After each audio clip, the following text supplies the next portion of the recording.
Hey guys, tonight we step onto the wind-battered grasslands of medieval Mongolia, a world so vast it swallows your footsteps, so quiet it amplifies your heartbeat, and so brutal that modern problems feel like luxury spas by comparison. The funny thing about the Mongolian steppe is that it looks inviting from a distance, endless green open skies, and nothing to stop you from wandering forever. But that's the catch, isn't it? There's nothing to stop you, no walls, no fences, no cities, no rest stops. You are alone with your breath, your beast, and the sky that forgets your name.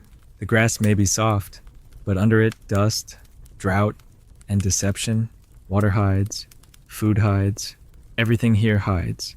You think you're entering nature, but really, you're walking into a test you will fail before lunch. So, before you get comfortable, take a moment to like the video and subscribe, but only if you genuinely enjoy what I do here. And hey, drop your location and local time in the comments. I love seeing where in the world we're all quietly falling asleep together. Now, dim the lights. Maybe turn on a fan for that soft background hum. And let's ease into tonight's journey together. You wake up in a strange landscape. There's no chirping, no rustling, just wind. You're on the steppe, vast, wild, indifferent. The morning sun is already too bright, making your eyes water. You reach for your canteen only to remember you don't have one. And if you did, it would probably be empty. See, there are no bubbling brooks or handy springs here. Water is a privilege. The herders know where it hides, in dips and hollows that aren't marked on any map. But you're city bred. You don't see a river. You see grass, and that grass tricks you. It tells you the land is fertile. It is not. It is tough and stingy, and only pretends to welcome you. You're a guest here in the same way a dropped sock is a guest of the wind. Your stomach growls, but there's no cafe in sight, no delivery apps. The locals are already moving on horseback. Of course, you're on foot, dragging. Yesterday you tried riding, and today you're paying the price, thighs burning, tailbone bruised, spine misaligned like bad IKEA furniture. You limp forward, remembering the warning if you lag behind. You're left behind. That's not cruelty. That's survival. The Mongols do not wait for stragglers. Their life depends on motion. You must either keep up or accept being swallowed by the steppe. And if you think the land will nourish you, think again. The truth is, Mongols didn't rely on crops.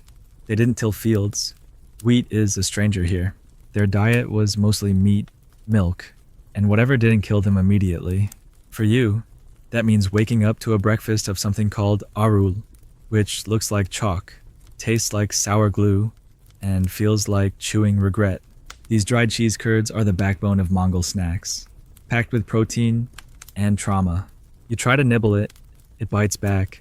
Congratulations, your gums are bleeding. You should have let it soak in tea, except there is no tea. Not yet, not for you. You scan the horizon, it's infinite. That sounds poetic until you realize what it really means. No help is coming. Historians still argue whether Mongol endurance came from necessity or philosophy. But for you, it's just reality. Your feet sink slightly with every step. The grasses brushing your legs like whispers from ghosts who didn't last either. There are no roads here, no signposts. The nomads don't need them. They read the wind, the birds, the curve of the horizon. You read Google Maps, which spoiler does not work in 13th century Mongolia. By midday, your lips are cracked. You tried licking dew off your sleeve, and it tasted like old leather and sadness. The sun burns through thin air, the kind that feels clean until it slices your lungs. And yet, you're sweating. Your shirt sticks to you like a second skin, which is unfortunate because your outer tunic smells like fermented goat and forgotten nightmares. You wore it because it looked authentic. Now it feels like a wool death trap. Meanwhile, your companions' actual Mongols seem unbothered. They ride with a stillness that unnerves you, like they're part of the wind. You try to copy their posture. It lasts 30 seconds. Your spine revolts. Your thighs scream. Then comes the sound drumming hooves from somewhere behind. Your heart lurches. Are you being chased? No. It's just another rider. Maybe. Hopefully. You can't tell. You realize suddenly how exposed you are. No trees, no rocks, nowhere to hide. You're a slow-moving shadow on a flat world. And here, that's not romantic. That's dangerous. You pass a pile of bones, horse-human hard to tell. No one reacts. This is not a museum. This is life. Everything you see is used, reused, broken down, and absorbed by the land. You pick up a bleached skull. A local laughs softly, points at your water bottle, and shakes his head. You don't understand. Later, you find out you were holding part of an old water container made from a goat's head. That's hydration here. Functional horror. The ground begins to tremble. Just a little. It's the herd. Hundreds of horses, moving together like a wave. It's beautiful until they get too close, and you realize that if one spooks, you are trampled pudding. You dive to the side, dust everywhere, coughing. The air here doesn't forgive mistakes. You try to laugh it off. Nobody else does. You're learning, slowly, that humor is a luxury. Mongols have jokes, yes, but they're different. Sharper, quieter, usually involving horses, death, or really bad singing. You haven't earned the right to joke yet. Not until you survive your first full day. And you won't. That's the truth. You're not built for this. Your knees are too soft. Your lungs too needy. You still think there's a system, a rule book, a code. But Mongolia doesn't care what you think. The land is not a teacher. It's a mirror. It reflects what you bring to it. And right now, you bring very little. Your body aches in places you didn't know had nerve endings. You're hungry, thirsty, sunburned, and already plotting how to fake an ankle injury. But deep down, you know that wouldn't matter. This isn't a video game. There's no reset button. The step rolls on. You see a falcon above you, riding the thermals. It glides without effort. You remember someone saying that Mongol children could ride horses before they could walk. That falcon's probably better at survival than you. Still, there's something hypnotic about it, how it turns in slow, perfect arcs, how it doesn't rush, how it waits. Maybe you'll learn something from that. Maybe you think you're catching your breath, but the wind disagrees. It barrels across the steppe like it owns the place, because it does. There are no buildings to stop it, no trees to soften it. Just you, your chapped lips, and a nomadic tent flapping violently in the distance like it's trying to escape this life entirely. That's your shelter for the night, or it will be if it stays upright. Mongol tents, or jurs, aren't pitched like your weekend camping setup. They're engineered expressions of survival, collapsible homes of felt and wood, designed to be packed onto a camel within minutes. But building one from scratch, out here, in the open air, it's like trying to pitch a parachute in a hurricane with your eyes closed and your dignity packed away. You grab a section of lattice wall, and it immediately bites back, splintering into your palm. Blood bubbles up. No time to coddle. Your guide raises an eyebrow like he's trying to figure out whether you'll bleed out before sundown, or just cry quietly into your cheese bricks. The structure begins with a circular frame. You think it's going to be a group project. It's not. Everyone else is moving with clockwork efficiency, snapping poles together, tying knots with fingers that have memorized 1,000 storms. You're the flailing outsider, trying to force pegs into ground that's somehow both too soft and too stubborn. Your fingers fumble, and the wind mocks you, tugging at every corner of the felt covering like a mischievous ghost. This isn't a scene from an old folk movie. It's cold, it's loud, and you're afraid the tent might become a kite and take you with it. Historians still argue whether the design of the Mongol jur was inherited from earlier Central Asian tribes or innovated independently, but what's certain is that none of them ever made a version for clueless modern tourists. You tie a knot that immediately comes undone. Try again. The rope snaps back and smacks your ear. A child giggles nearby. You are the entertainment now. By some miracle, or perhaps sheer group pity, the tent finally stands. It doesn't look like the others. It leans slightly. The smoke hole gapes too wide, and the door flap sags like a frown. But it's up. You step inside, expecting warmth. What you get is a small universe of smoke and goat hair. The air is thick with the smell of old meals, unwashed wool, and something you can't identify but deeply regret inhaling. The floor's just dirt. The walls are felt, and the ceiling low enough to headbutt if you stand too fast. There's a stove in the center, a blackened metal orb with a chimney poking through the roof. The fire isn't lit yet, which means the chill inside is even worse than outside, and the wind still howls through gaps you didn't seal properly. It's not a room. It's a very personal weather event. You sit cross-legged, trying to find comfort in discomfort. Mongols do everything low to the ground. Their bodies are used to it. Yours, not so much. Your knees crack. Your back starts filing complaints. You try not to lean on the stove, remembering someone said it gets hot fast. That's optimism. Nothing here gets hot fast, especially not you. You glance around. Every item has a purpose. Every bundle of cloth, every hanging ladle, and they all seem to be judging you. You're too clean, too clueless. Your backpack has too many zippers.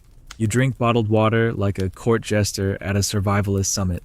They offer you something warm, barely. It's tea, sort of, more accurately. It's hot water with a whisper of milk and salt that makes your taste buds file for divorce. You sip it anyway. There's a reverence in the way it's handed to you. This is not just tea. It's ritual. It's home. The tent begins to creak. The wind wants back in. You hear it in the joints, the ropes, the bones of the structure. You wonder how many nights like this it's survived. Probably hundreds. You're not so sure you'll make it to one. Lying down is a logistical challenge. There's no mattress, just a blanket over compressed grass and sheep wool. The pillow is something you'd normally use as a doorstop. You try to curl up. The cold seeps in. It wraps around your feet like a jealous ex. You remember a fun fact: Mongols often slept in shifts. One watching the fire while others rested. You're not on shift, but you're not resting either. Every time the felt flaps, your body flinches like it's been personally betrayed. Out of nowhere, a gust rips through the tent's seams. The roof flaps open briefly, showing a slice of moon and stars, bright, cold, eternal. Then it's gone. Just darkness again. You could get up and fix it, but your limbs have turned into uncooked noodles. You wonder how many nights like this Genghis Khan endured. He was born in a gur, probably conceived in one. He grew up chasing shadows across this same wind. And now you're here, sharing space with history, with hardship, with a way of life that refused to vanish even when empires tried to erase it. You're not feeling profound. You're feeling itchy. Something scuttles near your head. A beetle. Maybe. You don't know. You don't ask. You just turn over and pretend that everything crawling is part of the experience. That's how you survive out here, selective denial. And still, somehow, it's beautiful. There's a rhythm to it all. The way the felt breathes in and out. The way the stove crackles when someone finally lights it. The way the wind never actually stops, it just pauses to listen. You fall asleep, briefly, then wake up again because your toes have staged a protest. Too cold. Too exposed. You wrap them in your shirt, which smells like a combination of cheese, horse, and existential dread. The dream you had slips away, something about warm food and functioning plumbing. That dream is dead now. You are in the real world, or at least the part of it that makes the modern world feel like a padded nursery. You lie still, trying to slow your breathing, not because it helps, but because that's what people in survival documentaries do. Outside, a dog barks, then another, then silence. The silence is worse. It means something's moving out there. Maybe it's just livestock. Maybe it's not. You'll never know. You're not going out to check. Your role here is clear: stay quiet, stay still, and hope the wind doesn't develop hands. Eventually, the tent shifts again, not dangerously. Just enough to remind you that you're never really sealed off. The wind is always with you, like a third presence. It tugs, listens, presses, and tonight, it has no mercy. You feel it in your bones. The question lingers. Will this hold? Will it survive the night? Will you? Morning arrives not with a gentle sunrise, but with the sound of hooves and coughing, both equally aggressive. The cold has not left. It simply shifted from your feet to your spine.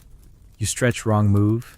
Your neck pinches, your back spasms, and your stomach lurches in anticipation of what counts as breakfast out here. You stagger upright and fumble your way out of the chair, blinking into a sky that feels too big for your tiny existence. The wind greets you like an old friend who never learned boundaries. There's no coffee, no eggs, no toast. There's a cloth bundle on the ground, heavy and solid, like a gift from someone who hates you. You unwrap it. Congratulations. It's a hunk of dried curd arul, the same cheese-like substance you tried to gnaw yesterday. Now harder and somehow more menacing. You put it in your mouth anyway, not because you want to, but because this is what everyone else is doing. And that's the first law of surviving in medieval Mongolia if the locals do it. Copy them immediately and without question. The arul crumbles like chalk but refuses to dissolve. Your jaw aches with every chew. It's sour, with a hint of nostalgia for a time when you didn't hate cheese. It sticks to your molars like it's trying to bond with them forever. You look up and catch a boy, maybe 10, watching you with pity. He pops a similar chunk into his mouth like it's a sugar cube, then rides off bareback on a pony half the size of your ego. You envy him. Not his youth, not his skill, his acceptance. He's not asking why the cheese is so dry. He's not wondering when brunch is. He just is. That's the secret here. Nobody questions the hardship. They inhabit it. The morning routine unfolds around you with unspoken rhythm. A woman scrapes ash from the stove and adds fresh dung. It burns cleaner than you expected, though you pretend not to notice the smell. A man sharpens a knife on a stone while humming what might be a lullaby or a murder ballad. Someone else milks a horse. Yes, a horse. You knew this might happen, but you weren't prepared for the sight of someone crouching next to a mare, massaging it like a reluctant barista. You look away too late. Eye contact was made. Now it's personal. You're handed a bowl. The liquid is warm, white, and slightly foamy. You hesitate. The man nods. You sip. It's not terrible, but it's not milk. Not in the way you remember. It's sharp, fermented, a little fizzy. This is Arag fermented mare's milk, beloved and feared. Historians still argue whether Genghis Khan drank it daily or reserved it for special ceremonies. Either way, you now have a tangy mustache and a new level of gastrointestinal uncertainty. You try to sit, but there are no chairs, just the ground, or an overturned saddle if you're lucky. You pick the saddle. It smells like labor. Breakfast is communal. Everyone eats from shared bowls. You want to wipe your spoon. There's no napkin. You want to ask what's in the bowl. There are no translations. You lift it to your lips and recognize fat. Just fat. Rendered, slightly salted, served like porridge. You suppress a gag and take another bite. It coats your mouth like an oil slick. It's oddly satisfying. You are disturbed by this. You make a mental note, don't trust your evolving cravings. After the meal, there's movement, always movement. The tents might come down today, or maybe not. You don't know. Mongols didn't keep tight schedules, they followed their herds, the seasons, the moods of the land. You ask someone when you'll leave. He shrugs, looks at the sky. The answer is in the clouds, and you can't read them. You want to help with chores? They hand you a bucket. You assume it's for water. It's not. It's for dung. You trudge after the herd, scanning for the freshest pieces. This is now your life. You, a dung connoisseur. You learn to spot the good ones firm, dry, still warm. You pick them up with bare hands because gloves are for people who want blisters. You tell yourself this is character building. The bucket fills slowly. A child runs past you carrying twice as much. You silently resent him. As the sun climbs higher, the smell of animals thickens.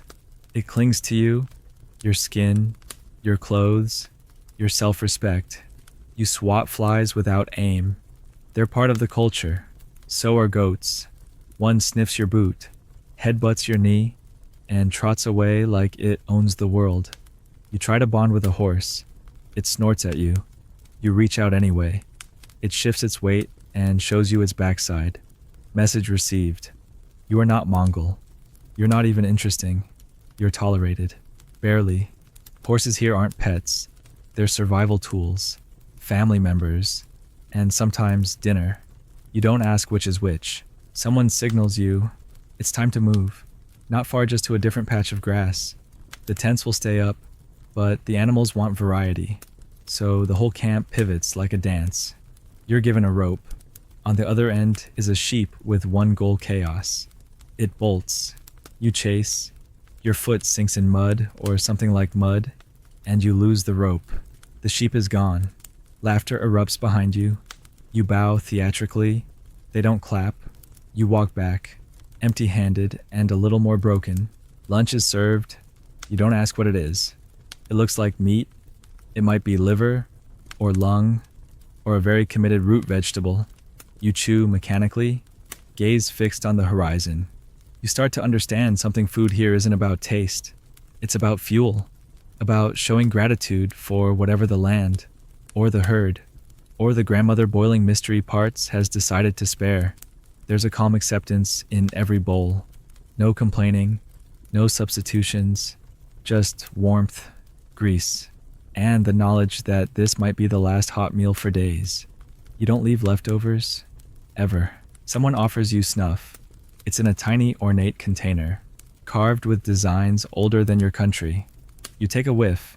It clears your sinuses and your will to live. They nod approvingly. You pass the test. Your reward. A new task fetching more dung. The sun dips lower. Shadows stretch. The wind returns with opinions. You drag your aching legs toward the tent, wishing for silence. But the goats are still talking and the horses never shut up. You hear a lullaby low, slow, sung in a language you don't know but almost recognize. It's not for you. It's for a child curled in a wool blanket, already asleep while the fire crackles and the stars yawn above. You sit on the ground, spine against a saddle, sipping more of that salty tea. You're not comfortable, but you're not panicking either. The horizon doesn't scare you as much. You're still an outsider, but the cheese hurts less. Maybe that's something, or maybe your jaw just gave up. You wake before the sun, not because you're ready, but because the cold won't let you sleep. Your blanket has shifted in the night, exposing your ankles to the breeze that sneaks under the felt walls like a burglar with a grudge. You try to curl up tighter, but the ground is unforgiving, and your spine feels like it's been arguing with gravity all night. There's movement outside, murmurs, shuffling, snorts from animals, and a woman coughing like she's rehearsing for a play called Lifetime of Dust. You force yourself up, every joint protests, your knees crack like brittle wood, and your back lets out a sound that should be subtitled, "Not again." You duck through the flap of the gur, and immediately, the wind slaps you awake. It's like stepping into a freezer where someone left the door open to Siberia. Good morning, medieval Mongolia. Time to relieve yourself. There's no bathroom, no outhouse, no modesty curtain, just horizon. You wander away from camp, trying to find a place that feels private, which is absurd because privacy doesn't exist here. You crouch behind a scrubby patch of nothing, praying no one's watching. The breeze whistles across your backside, and you wonder if this is how shame freezes. The act is simple, but the consequences are not. There's no toilet paper. You improvise, and it's a decision you immediately regret. You limp back toward camp with a gait that screams leaf trauma. A dog watches you pass. You swear it's judging you. Back at the camp, people are already moving. Fires being coaxed to life, animals rounded up. You're offered tea again, and this time you don't flinch. Salted milk water, warm and oddly comforting. It's become familiar, maybe even welcome. The sour bite of a rule sits next to your bowl like an old frenemy. You chew slowly, teeth resigning themselves to the task. The sun begins to rise, washing the land in golden light that's prettier than it deserves to be. You catch yourself admiring the view, forgetting briefly that you're wearing the same socks for the third day, and you still smell faintly of animal indignity. Then comes the real challenge, maintaining hygiene. Mongols didn't bathe daily or weekly. The idea of soap was less about scent and more about ceremony. You're handed a bowl of water not for washing. For face splashing, you look at it like it's a sacred offering. It sort of is. Water is not abundant. It's not wasted. You splash your face. It's cold enough to make you gasp. That's your shower. You use a scrap of cloth to rub your hands. There's no soap, just friction and hope. Historians still debate how often Mongols truly washed, or whether they believed washing too frequently weakened the body's resistance to the elements. Today, you agree with that theory completely. You're not dirty, you're historically accurate. You notice something peculiar. No one stinks. Not in the way you expect. Yes, there's the scent of livestock, smoke, sweat, but it's not offensive. It's simply life. You, on the other hand, smell like stress and bad decisions. You try to blend in, but your skin radiates confusion. Your deodorant ran out yesterday, and honestly, it never stood a chance. You make a mental note next life. Be born with less scent glands or more dignity. You watch a woman comb her hair with fingers, twist it into a braid, and tie it with a strip of dyed wool. Her motions are swift, practiced, ritualistic, no mirror, just memory. You attempt something similar. Your hair gives up halfway through. You tuck it under a scarf and pretend that was the plan. Someone laughs, softly nearby. You glance over. An older man sits sharpening a blade. His face is sun-worn, creased like old leather, eyes sharp but kind. He gestures for you to sit. You do. He speaks. You don't understand, but it doesn't matter. He points to your boots too stiff, too clean. He holds up a scrap of sheepskin, gestures how to wrap it around your foot. A primitive sock, soft and warm. He hands it to you. You thank him, unsure if you did it correctly. He nods anyway. Acceptance in silence. That's how it works here. Time moves differently. There's no clock, no alarm, just tasks. You help herd again. The goats have learned your weaknesses and exploit them ruthlessly. One charges your leg, another slips between your arms and disappears into the wind. You chase it. Bad idea. The wind picks up, the terrain shifts under your feet, and suddenly you're lost. Not lost, just directionally humiliated. You turn around. No camp in sight, just step. All directions look the same. You panic, just a little.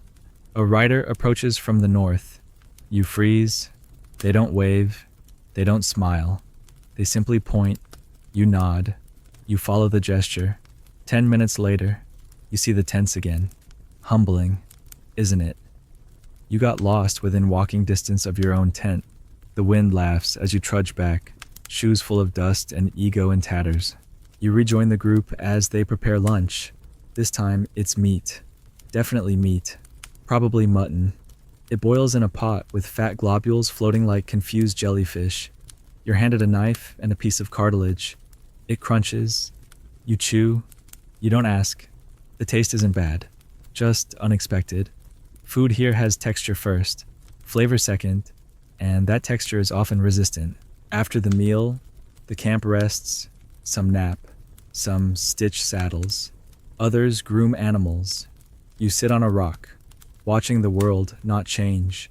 This is the rhythm of a life lived close to the ground. Not slow, exactly just intentional. You realize something uncomfortable. You've gone several days without checking your phone. Of course, you don't have one here, but still, the itch to scroll is gone, replaced by the itch to scratch the wool shirt digging into your neck. You spend the afternoon learning how to mend a saddle strap. You fail, but not embarrassingly. The elder guiding you simply takes it from your hands, redoes it in 5 seconds, and pats your shoulder like you tried your best in the school play. Progress. By evening, the wind has changed direction. You can smell it before you feel it. It carries hints of snow, sharp and mean. The camp adjusts, flaps tightened, fires built early. More dung, always more dung. You help, this time, without complaint. Dinner's quiet.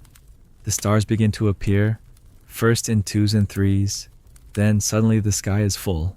You lean back and realize you haven't looked up in days. The sky here doesn't end. It just goes. You see constellations you can't name, and one shooting star that may or may not have been a spark from the fire. You whisper a wish anyway. It's silly, but you do it. Inside the tent, it's warmer tonight. Not cozy, just less cruel. You wrap yourself tightly, cocooned in borrowed wool and accidental wisdom. Someone outside begins to sing a lullaby or a prayer. You can't tell. You close your eyes.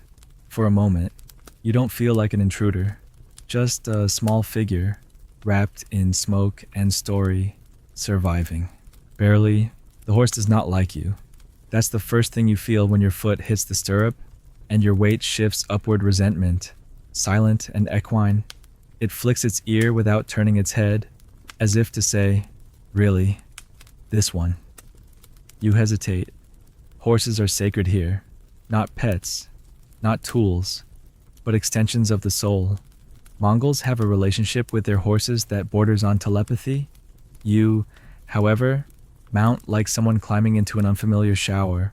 Awkward, apologetic, bracing for trauma. You settle into the saddle and immediately learn that comfort is not part of the package. There's no padding, no ergonomic anything, just leather, bone, and the quiet certainty that you'll walk funny tomorrow. The reins feel foreign in your hands. You hold them too tight.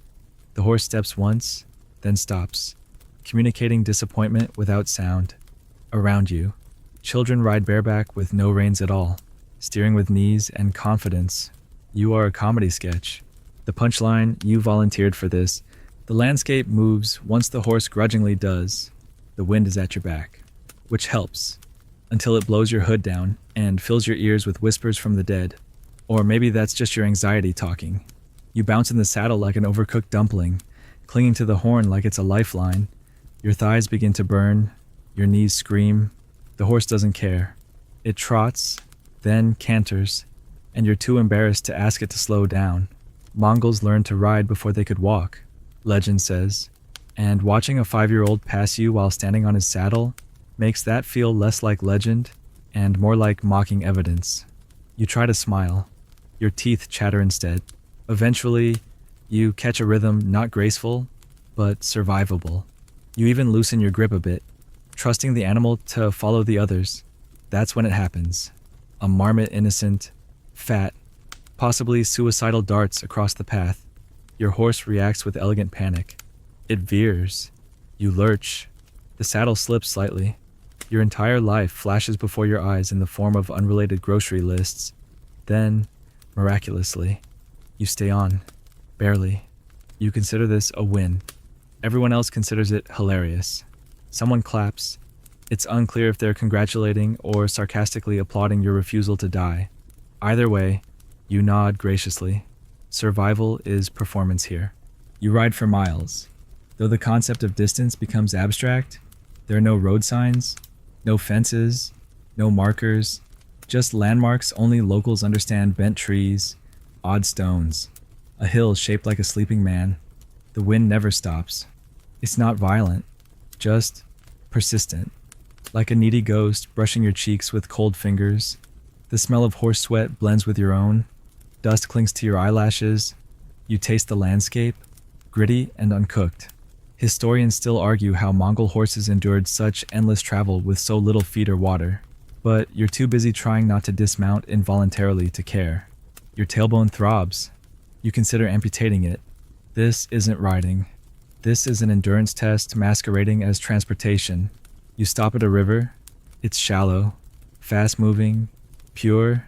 You dismount badly and stumble to the bank like someone who forgot what knees are for. You splash water on your face. It feels like forgiveness. Cold, fleeting, real. You drink with cupped hands, grateful in a way you've never been at home with your filtered sink water and smug hydro flask. Here, water is not a guarantee. It's a gift. A boy washes his horse downstream. The animal sighs like it's at a spa. You look at your own mount, which still refuses to look at you, and decide not to push your luck with affection. Lunch is on the ground. Again, dried meat this time. Tough, salty, surprisingly effective at restoring your will to exist. You chew slowly while sitting cross-legged, legs trembling from effort. A herder offers you a strip of tendon, gestures that it's good for strength. You accept it like medicine. It tastes like rubber and tradition. The elders chew noiselessly, their eyes scanning the horizon. You try to mimic their calm. It comes off more like gastrointestinal distress. Then it's time to ride again. You groan. The horse rolls its eyes. Together, you form a team built on reluctant cooperation. The return journey is quieter. The landscape is the same, but reversed. You spot vultures circling high in the air, spiraling lazily above some unseen carcass. You wonder how long they wait. You wonder what they're waiting for now. You tighten your grip just in case. A rain cloud appears suddenly, as if conjured by mood. It darkens the world in seconds. The wind shifts. Your guide calls out brief, urgent. Everyone picks up speed.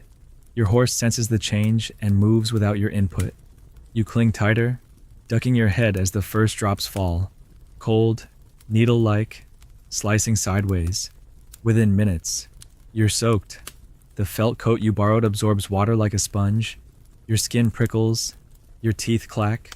The group rides fast and low, hunched like shadows. This isn't panic. It's protocol.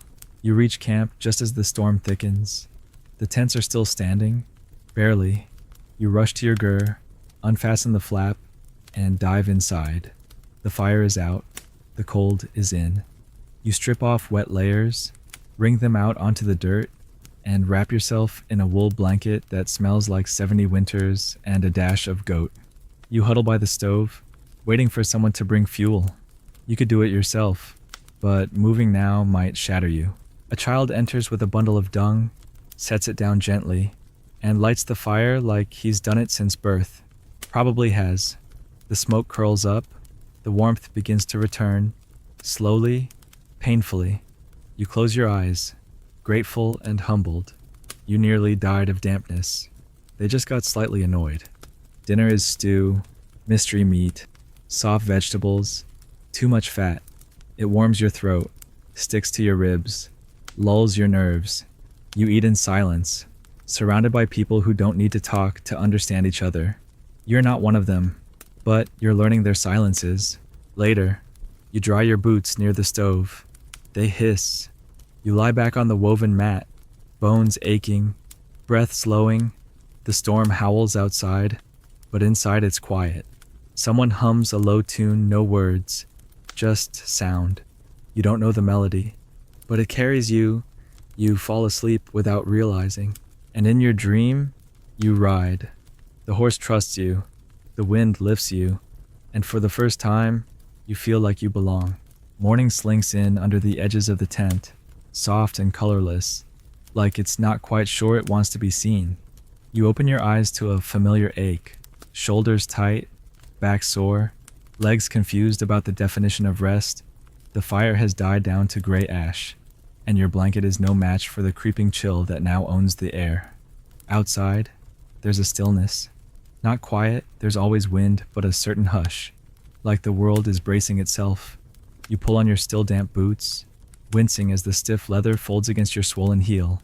Your socks are dryish, which qualifies as a victory. You duck through the tent flap, and the wind immediately erases any illusions of warmth you had left. It's stronger today, colder, sharper, as if someone sharpened the sky overnight, and now it's slicing across the steppe without mercy. You wrap your coat tighter, breathe through your nose, and taste the bitter edge of winter on the air. The camp is quieter than usual, fewer voices, more motion. People move with purpose, tents being inspected, ropes tightened, horses checked. You ask no questions. You've learned not to. The cold doesn't wait, and Mongol pragmatism doesn't include lengthy explanations. Your role is to follow, to watch, to imitate. You help secure a tent flap, your fingers going numb almost instantly. The fabric is stiff, half frozen. The knots bite back when you pull. Across the camp, two men are rubbing grease into leather saddles. The smell is earthy and sharp, clinging to your nose. A woman pours steaming tea into a bowl and hands it to you without a word. It scalds your hand slightly, but you hold it close like it's a secret. The warmth seeps into your palms and anchors you to the moment. You sip, salt, milk, smoke, the usual. The taste is less jarring now.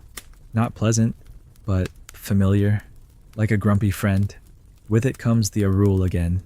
You break a piece off, suck it slowly instead of chewing. Your gums, thank you. Breakfast is simple, consistent. No options, no variety, no decisions. It's strangely comforting.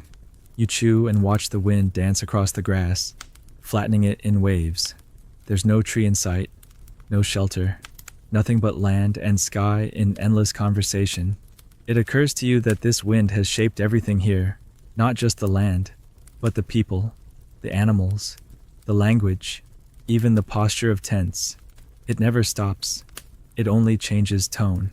Your task today is simple in theory. Help gather animal dung. Again. But now, with purpose, the camp is preparing for something, a weather shift, maybe, or travel. No one says. You follow a teenage girl out onto the plain with a wide, shallow basket. She moves confidently, scanning the ground, picking with quick flicks of her wrist. You try to match her rhythm and immediately fumble. The dung is frozen, cracked like stale bread. Your fingers ache with cold. She hands you a stick, helpful, not mocking. You use it to pry loose the good pieces, dry, intact, no mold. That's the gold standard. She hums while working, and the tune lodges itself in your ears. It's not melodic in the Western sense, but it loops with the wind, makes your task feel almost ritualistic. By midday, your hands no longer feel like your own. The baskets are full. The girl nods once and walks back. You follow. Back in camp, fires are being restoked with what you gathered. The heat comes slower than you wish, but it comes. You crouch beside a stove, watching the smoke curl upward, grateful for even temporary sensation returning to your fingers. Someone hands you a hunk of meat charred on the outside, red near the bone. It's hot. You eat without asking. It's tough but satisfying, the kind of food that doesn't apologize for being real. After the meal, you're asked to help resecure the jur. The wind is shifting again, coming in from the northwest, heavier now, with a deeper voice. You feel it in your teeth. The tent walls flap harder. You tighten ropes, add weights. The felt squeaks against the frame. Children run by laughing, chasing a dog that doesn't seem to belong to anyone. You tie off a final knot and step back, admiring your amateur handiwork. It might hold, it might not. That's the thing about life here, nothing is promised. Everything is effort, and everything is exposed. The wind becomes a wall by late afternoon. It howls, not like an animal, but like the memory of one. You retreat inside, your cheeks raw, nose leaking, ears ringing. The tent shudders like it's trying to shake you off. The stove burns, but it's losing the battle. You huddle with a wool blanket around your shoulders and pretend it helps. A woman beside you threads a needle, repairing a hole in a child's tunic. Her hands move without hesitation, fingers red but steady. You watch, hypnotized. She notices and passes you another garment torn along the seam. You hesitate. She points to the thread. You nod. You try. Your stitches are too loose. She corrects them with 3 quick passes, then lets you try again. It's not about perfection. It's about trying. That's the currency here. Night comes early. You step outside once more, just to see the sky. The stars are invisible tonight, hidden behind thick clouds that blur the horizon. The cold is heavier now. The camp is sealed. Everyone inside. Fires low. Voices quiet. You return to your tent and lie down fully dressed. Every layer a shield. You can hear the wind like it's inside your ears, brushing against your bones. You close your eyes. You try to sleep. You don't. The wind grows louder. You feel the tent shift. Not dangerously yet, but enough to remind you that this is not a house. This is cloth stretched across sticks. You start calculating what happens if it tears. If the roof lifts, if the stove falls. You've never been afraid of weather before. Now it feels like a predator. You lie still, every muscle clenched. Hours pass. Eventually, the wind softens not because it's tired, but because it's moved on. You drift into sleep just as the silence begins. And in your dream, you're walking alone, across the steppe, but it's quiet. Still, the grass doesn't move. The sky is watching, but not judging. You feel, for the first time, what the Mongols must have felt, not peace, exactly, but alignment, with the land, with the moment, with whatever comes next. Then you wake up, and the wind is back. You don't notice the sun rise so much as you sense the cold loosening its grip, like a fist that's finally tired of squeezing your bones. When you sit up, The tent feels smaller, heavier somehow, as if the wind pushed everything inward overnight. You stretch, slowly, each joint resisting like a rusted hinge. Outside, the light is pale and metallic, casting no warmth. You step out and feel the cold kiss your face again, never soft, never shy. It just takes what it wants. The camp is already moving, always moving. There's no sleeping in here, no lazy Sundays, no brunch menus or snooze buttons. Mongol mornings begin with motion, not mood. A boy trots past on horseback, shouting something that might be an insult or just a greeting delivered aggressively. You respond with a nod and try not to look like someone whose legs forgot how to function. Today's air has a different flavor, drier, sharper, with a smell like cracked stone and distant snow. You hear it in the way the felt tents groan under strain. See it in how the horses flick their ears and stay close together. Weather means something here. It's a character in the story, not background. You sip the morning tea, same salt, same smoke, but it soothes now. It feels deserved. You chew the same arul, which still tastes like someone dared you to eat it, but your mouth no longer complains. It's as if your body is beginning to understand what your brain can't accept. This is life, not a version of it, not a reenactment, just life. You're told today is a good day for herding. Told is generous, someone gestures, hands you a rope, and points toward the hills. That's your briefing. You follow a group out toward the horizon, hooves kicking up frozen clumps of grass, boots crunching into frost-hardened soil. You walk, then jog, then realize jogging in layers of wool and leather is a mistake. Your breath catches, your face burns, but you don't stop. You mimic the others. They move like the land taught them. You move like you owe it an apology. You're assigned to help with the sheep round creatures that seem born annoyed. They wander in slow spirals, as if mocking your attempts at direction. You swing the rope gently, trying to look like you know what you're doing. You don't. A sheep bolts left. You bolt after it. It jukes like a football player with a grudge. You stumble, catch yourself, and try again. After 20 minutes of this humiliation, an old woman walks over, claps twice, and the entire herd shifts direction like they were just waiting for a real adult to show up. She smirks at you. You bow. It's not mockery. It's rhythm. You're just offbeat. The herd moves toward a narrow valley where grass is still exposed. This is good grazing. You're told to watch. That's the task stand. Observe. Don't lose anything. Easy enough. Until the goats show up. Goats do not obey rules.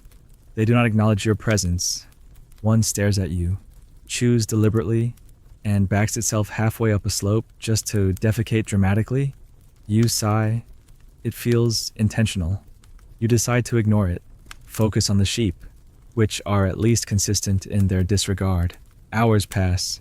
You learn the language of movement, the way a slight shift in body position sends a signal. How a low whistle can pivot 20 animals if timed right. You copy. You fail. You copy again.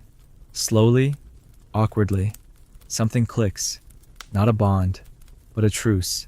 The animals stop avoiding you. They tolerate you. That's step one. In Mongolia, you earn your place through usefulness, not sentiment. Around noon, someone waves you over to eat.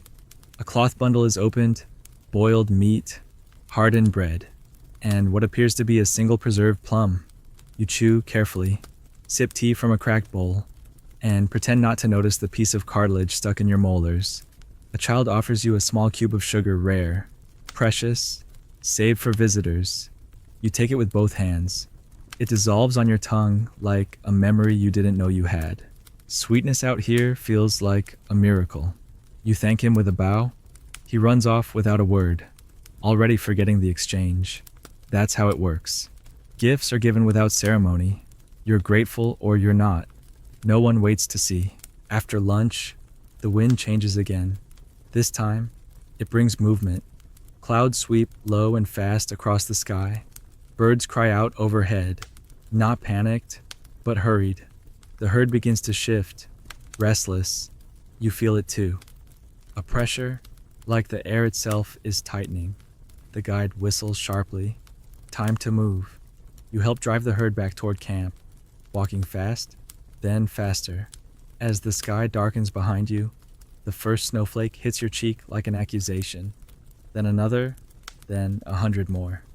By the time you reach the tents, the sky is white, the wind rises in pitch, everyone moves in concert, animals tied down, gear stowed, flaps secured. You pull your coat tight, help fasten ropes, and dive into the tent just as the real storm begins. Snow whips horizontally, blasting the felt walls like they insulted its ancestors. The tent holds, but barely. Inside, it's dim, smoky, tense.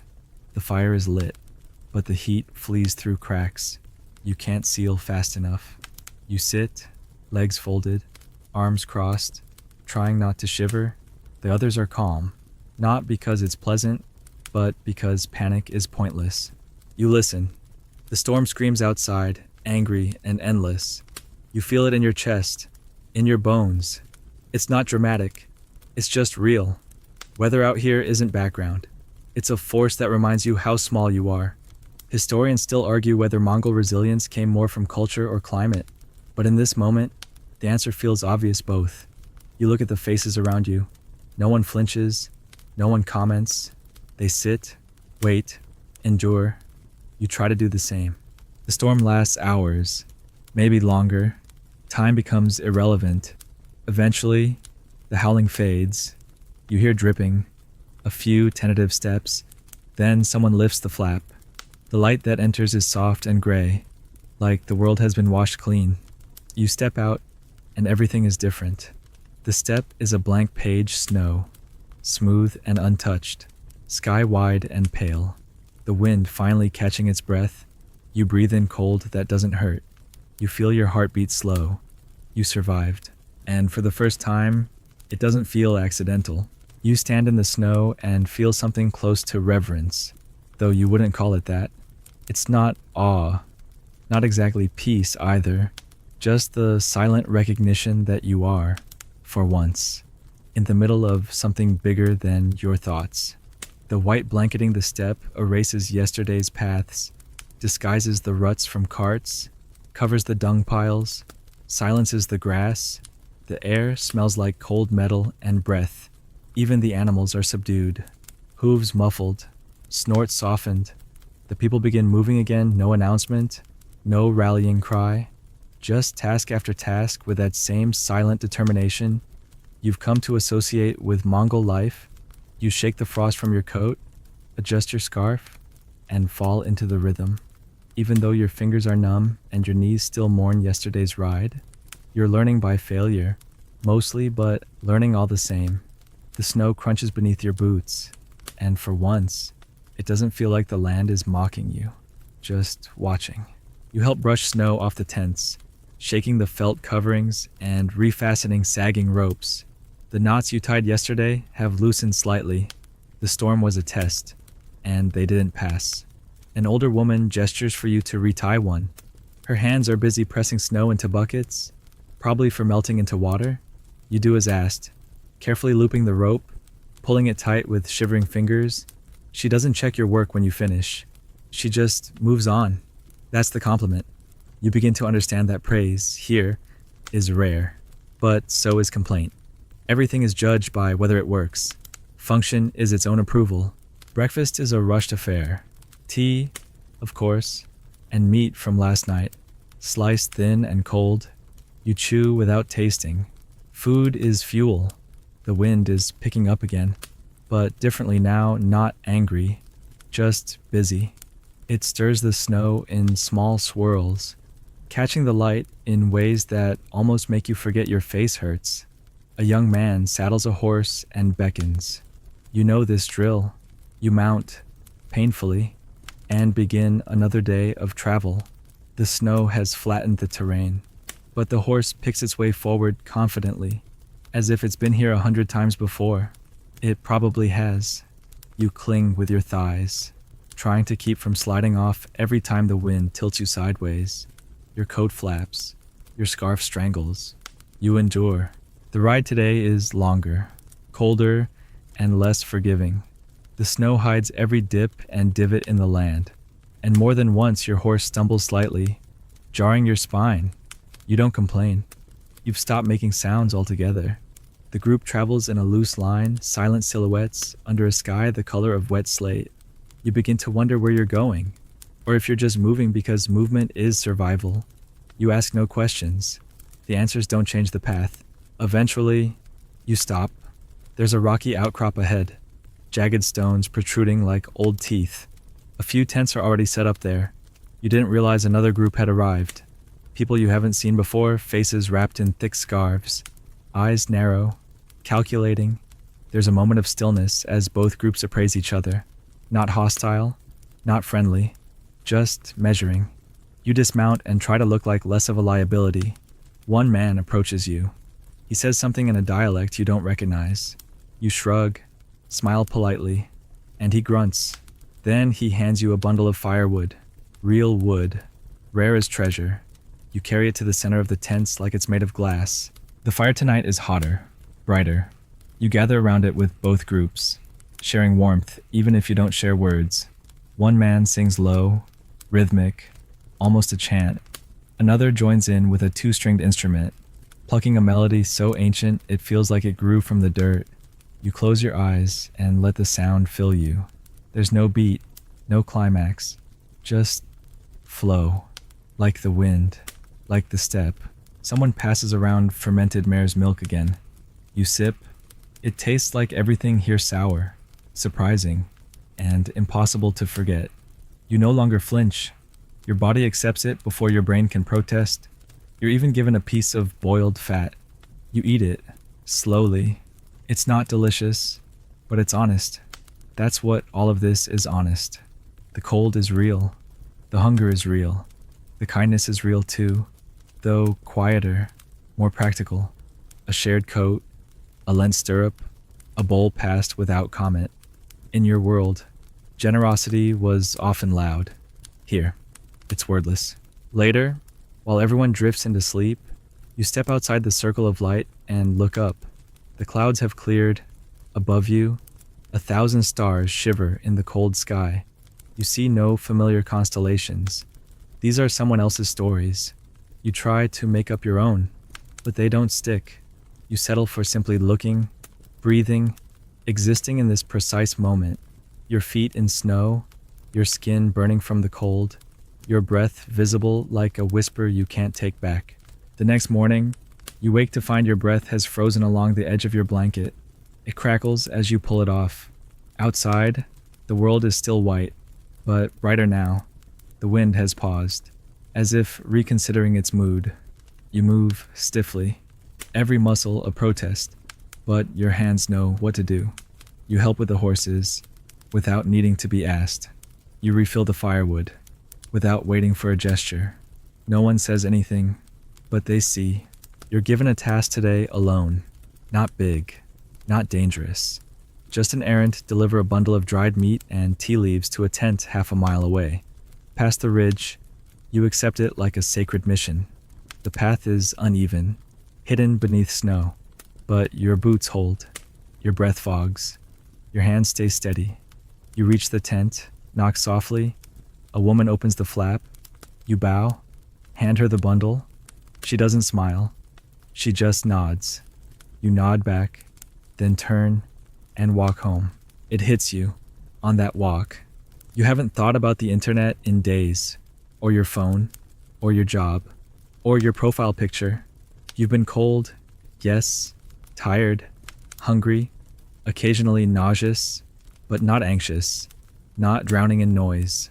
Just here. And maybe that's why you haven't quit. Thirst arrives like a thief, not dramatic, not desperate, just present, persistent.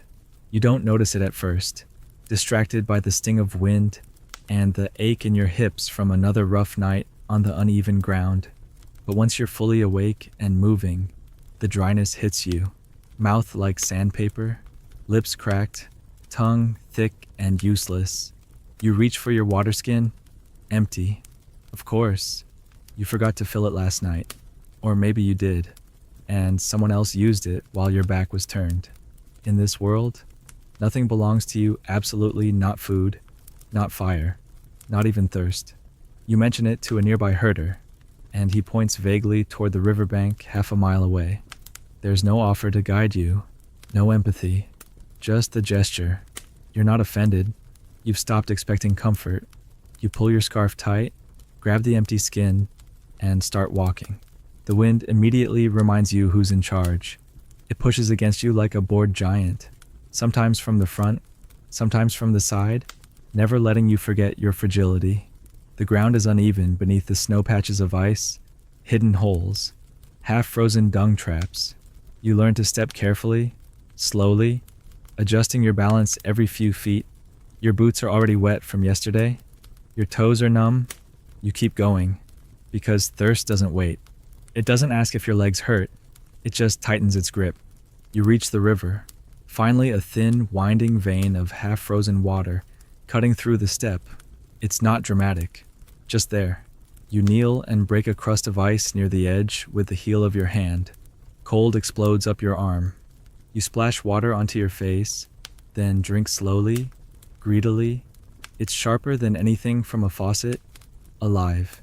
You fill your skin and sit back on your heels, staring at the sky. It's so wide here, so endlessly open.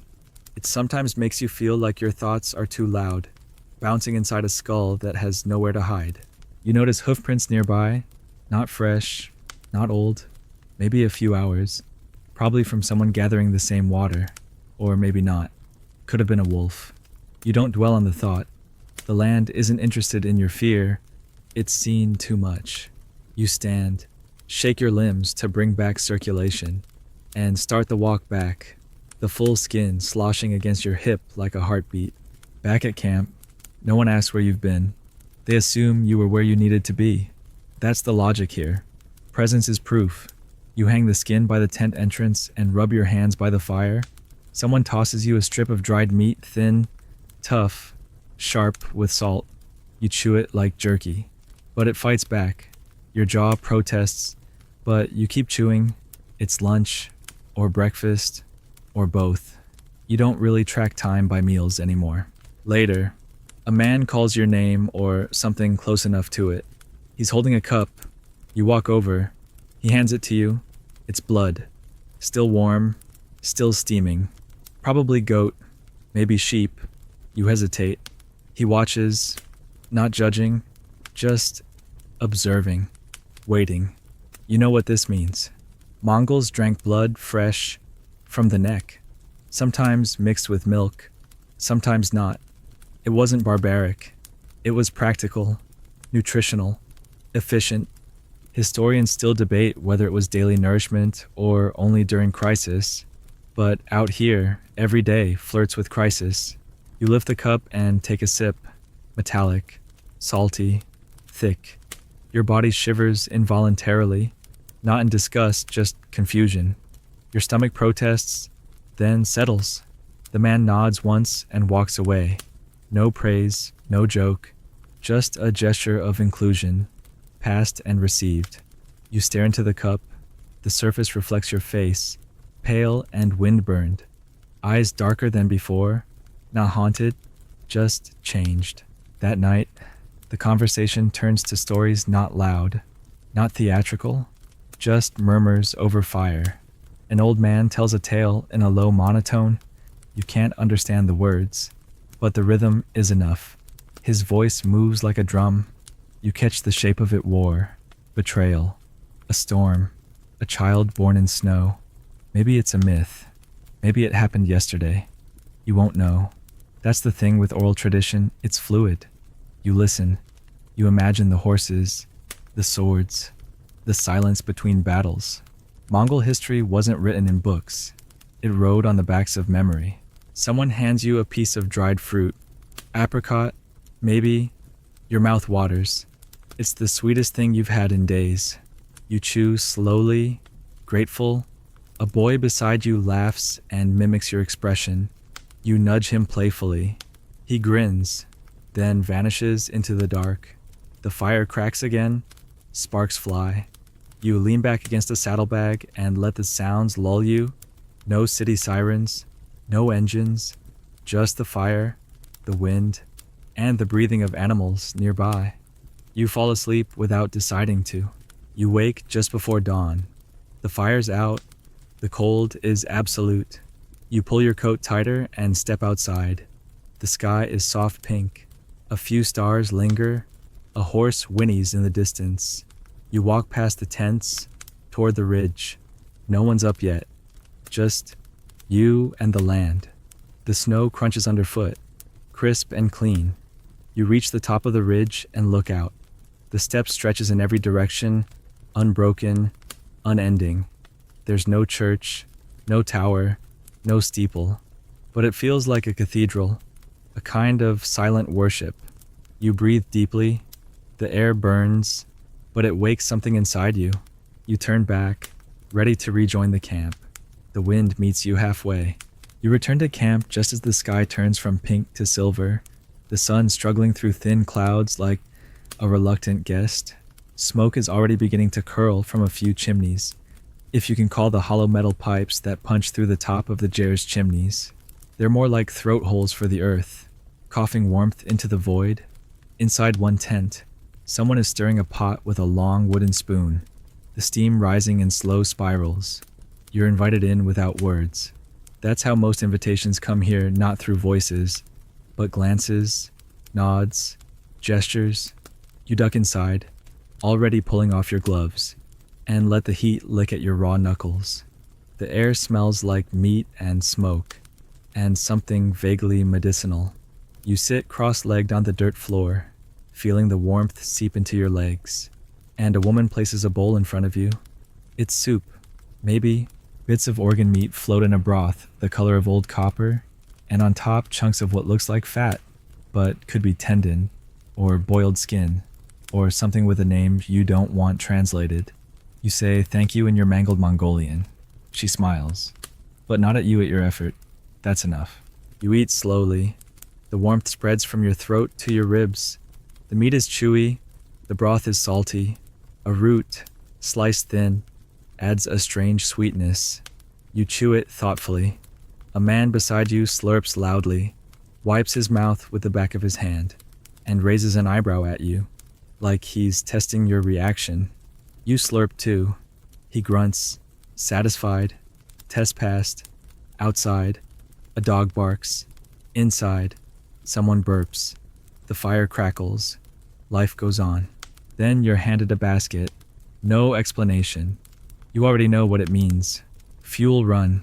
The snow has mostly melted, leaving behind slick patches of mud and slicker patches of regret.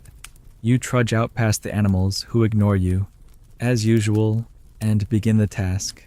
You've become, to your own surprise, a connoisseur of dung. You know which texture burns longer, which shape stacks better, which piles are fresher than they appear. You gather with gloved hands, toss each piece into the basket like you're harvesting misshapen fruit. A group of boys pass by, laughing, carrying double what you've gathered in half the time. You wave, they don't wave back. Respect is earned in weight. Back in camp, you deliver the basket near one of the stoves, wiping your hands on your coat and pretending the smell doesn't cling. The day continues in its quiet rhythm. Some people leave on horseback, others mend harnesses, others sit and talk without seeming to need a reason. You're sent to help patch a torn section of tent fabric. The needle is bone, the thread is sinew. Your hands tremble a little, but you manage the stitch. The wind pulls at the cloth, but you pull harder. The fabric holds, barely, still. The elder you're working with gives a satisfied nod. You've done worse. And then out of nowhere, a shout. Urgent, sharp, a crack in the calm. Everyone stands. A man rides into camp fast, his horse slick with sweat, eyes wide. He says something quickly, too quickly, and people start moving. Not panic, just precision. You catch a single word, wolves. You look around.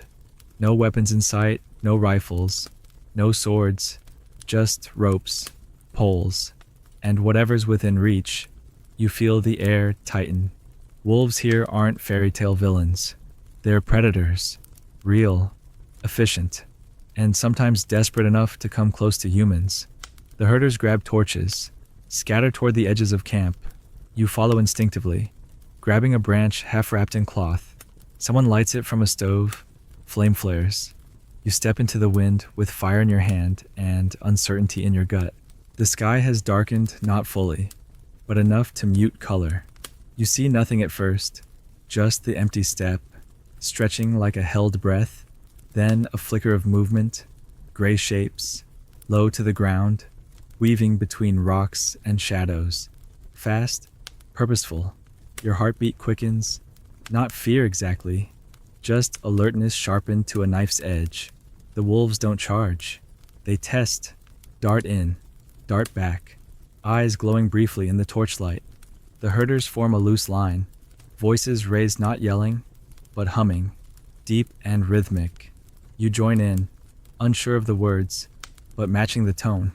The wolves pause, uncertainty. Then one lunges for a goat. A whip cracks. The goat screams. A horse bolts. The torch in your hand flares and gutters. You rush forward without thinking. The wolf sees you, snarls, and veers away. It's not scared of you, just outnumbered. The pack pulls back. The herders advance. Noise grows. The line holds. The wolves, smart as ever, decide it's not worth it. They vanish like smoke, melting into the dusk. You exhale. You hadn't realized you were holding your breath. Back in camp, the tension unwinds slowly. No animals lost. This time, someone pats your shoulder. Another hands you tea. Your hands are still shaking, but no one points it out. You sit near the fire, torch discarded, steam rising from your bowl. The wind has calmed for now. The stars begin to appear. You watch them silently. You feel tired, but in a clean way. Not defeated, just emptied, like a cup someone drank from fully. That night, you sleep harder than ever before. No dreams, no interruptions, just the weight of your body against the earth, and the soft breath of the tent around you. And in the early hours, just before dawn, when the fire has long since gone out and the cold presses in once again, you wake briefly to the sound of howling in the distance. Not close, not threatening, just present. A reminder. You listen for a moment, then smile. It doesn't scare you anymore. It just is. By now, you've stopped asking what the day holds. You wake. You dress in layers still slightly damp from yesterday's snowmelt. You emerge from the tent into a sky that is never the same color twice, and you wait for the motion of the camp to give you your cue. Today, the cue is quiet. No shouting, no urgency, just a slow ripple of motion, people stretching, tending to horses, brushing frost from saddles with the backs of their hands.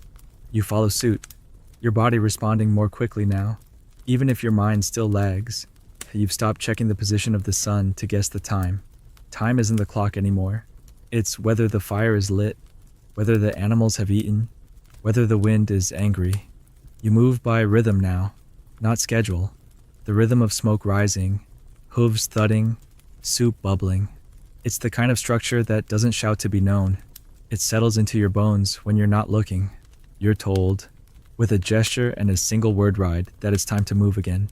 You've begun to understand Mongol communication isn't about verbosity. It's about clarity. Why say 5 things when one gesture will do? You saddle the horse you've come to know stubborn, watchful, slightly judgmental, but no longer malicious. Mounting it no longer feels like a gamble with your dignity. You settle into the saddle and feel the animal's body shift beneath you. Alive and deliberate, the group begins to move. You fall into line. You don't ask where. That question stopped mattering. The step goes in every direction. What matters is movement. The ride is long. Flat plains give way to rolling hills. Snow thins out, replaced by dry grass crackling under hoof. You pass the carcass of something large, bleached, forgotten. You don't ask what it was. It doesn't matter. The land keeps what it wants. Wind tugs at your scarf, dry and warm today, bringing with it the scent of something baking, faint and far away. The camp you're heading to must already have fires going. Your stomach clenches. You realize you're hungry again. It's a hunger that lives low and constant now, never screaming, just humming. The destination comes into view after hours of riding another cluster of yurts, smaller than your current camp, perched near a frozen stream. Smoke curls from one, children chase a dog around another. You dismount, stretch your legs, and watch as the others fall into familiar patterns, unsaddling, unpacking, tending, talking. You're pointed toward the central tent. You duck inside and find warmth. And something else: bread. Real bread. Flat, dense, crisp on the outside, warm on the inside. You bite into it like it's a gift from another lifetime. It has salt, maybe a little fat in the dough, maybe not. Either way, it tastes like what you've missed without knowing its structure, intention, craft. You chew slowly. No one speaks. A child watches you with wide eyes. You offer a smile, and she offers back a chunk of dried fruit. You trade, no ceremony, just mutual offering. That's how gratitude works here. You're asked to help with baking. Asked meaning someone hands you a bowl and points at flour. The flour is coarse, off-white, carried in cloth sacks tied shut with twine. You mix it with water, knead it by hand. The dough is stubborn. It resists. Your arms ache. A woman watches you struggle, then grunts and takes over, kneading with a rhythm so efficient it's almost cruel. She hands it back. You try again. Better this time. Still bad. She nods. Good enough. You form rounds. Press them flat with your palm. Lay them on a hot stone near the fire. They puff slightly, burn slightly, still edible. You feel absurdly proud. The bread is shared that evening with butter scraped from a metal bowl. It's tangy, dense, richer than anything you've tasted in weeks. You eat in silence, surrounded by people who don't need to say much. The fire crackles, spitting tiny sparks into the roof hole, where smoke escapes in slow spirals. You lean back, full in a way that goes beyond food, full of the moment, of being seen and not explained. The feeling startles you. You'd forgotten this flavor of belonging, the quiet kind. After dinner, there's singing. A man with a voice like gravel and thunder begins low, a wordless tune that vibrates more than it echoes. It's throat singing. You realize kumi, a sound that seems to rise from the ground itself. Another voice joins in, higher, brighter, weaving through the low drone like light through fog. The tent becomes a bowl of sound. You sit, eyes closed, letting the tones pass through you. It's not a performance. It's a presence, the kind that makes you forget to think. Later, someone brings out fermented mare's milk. You drink it without flinching now. The sting is still there, but it's familiar, like the taste of returning. A woman hands you a small carved bone, a game piece. Others sit in a circle. The rules are not explained, just demonstrated. You watch, learn, join. You lose every round, but no one laughs. It's not about winning. It's about playing with the right spirit. You roll the bone again. It lands upright.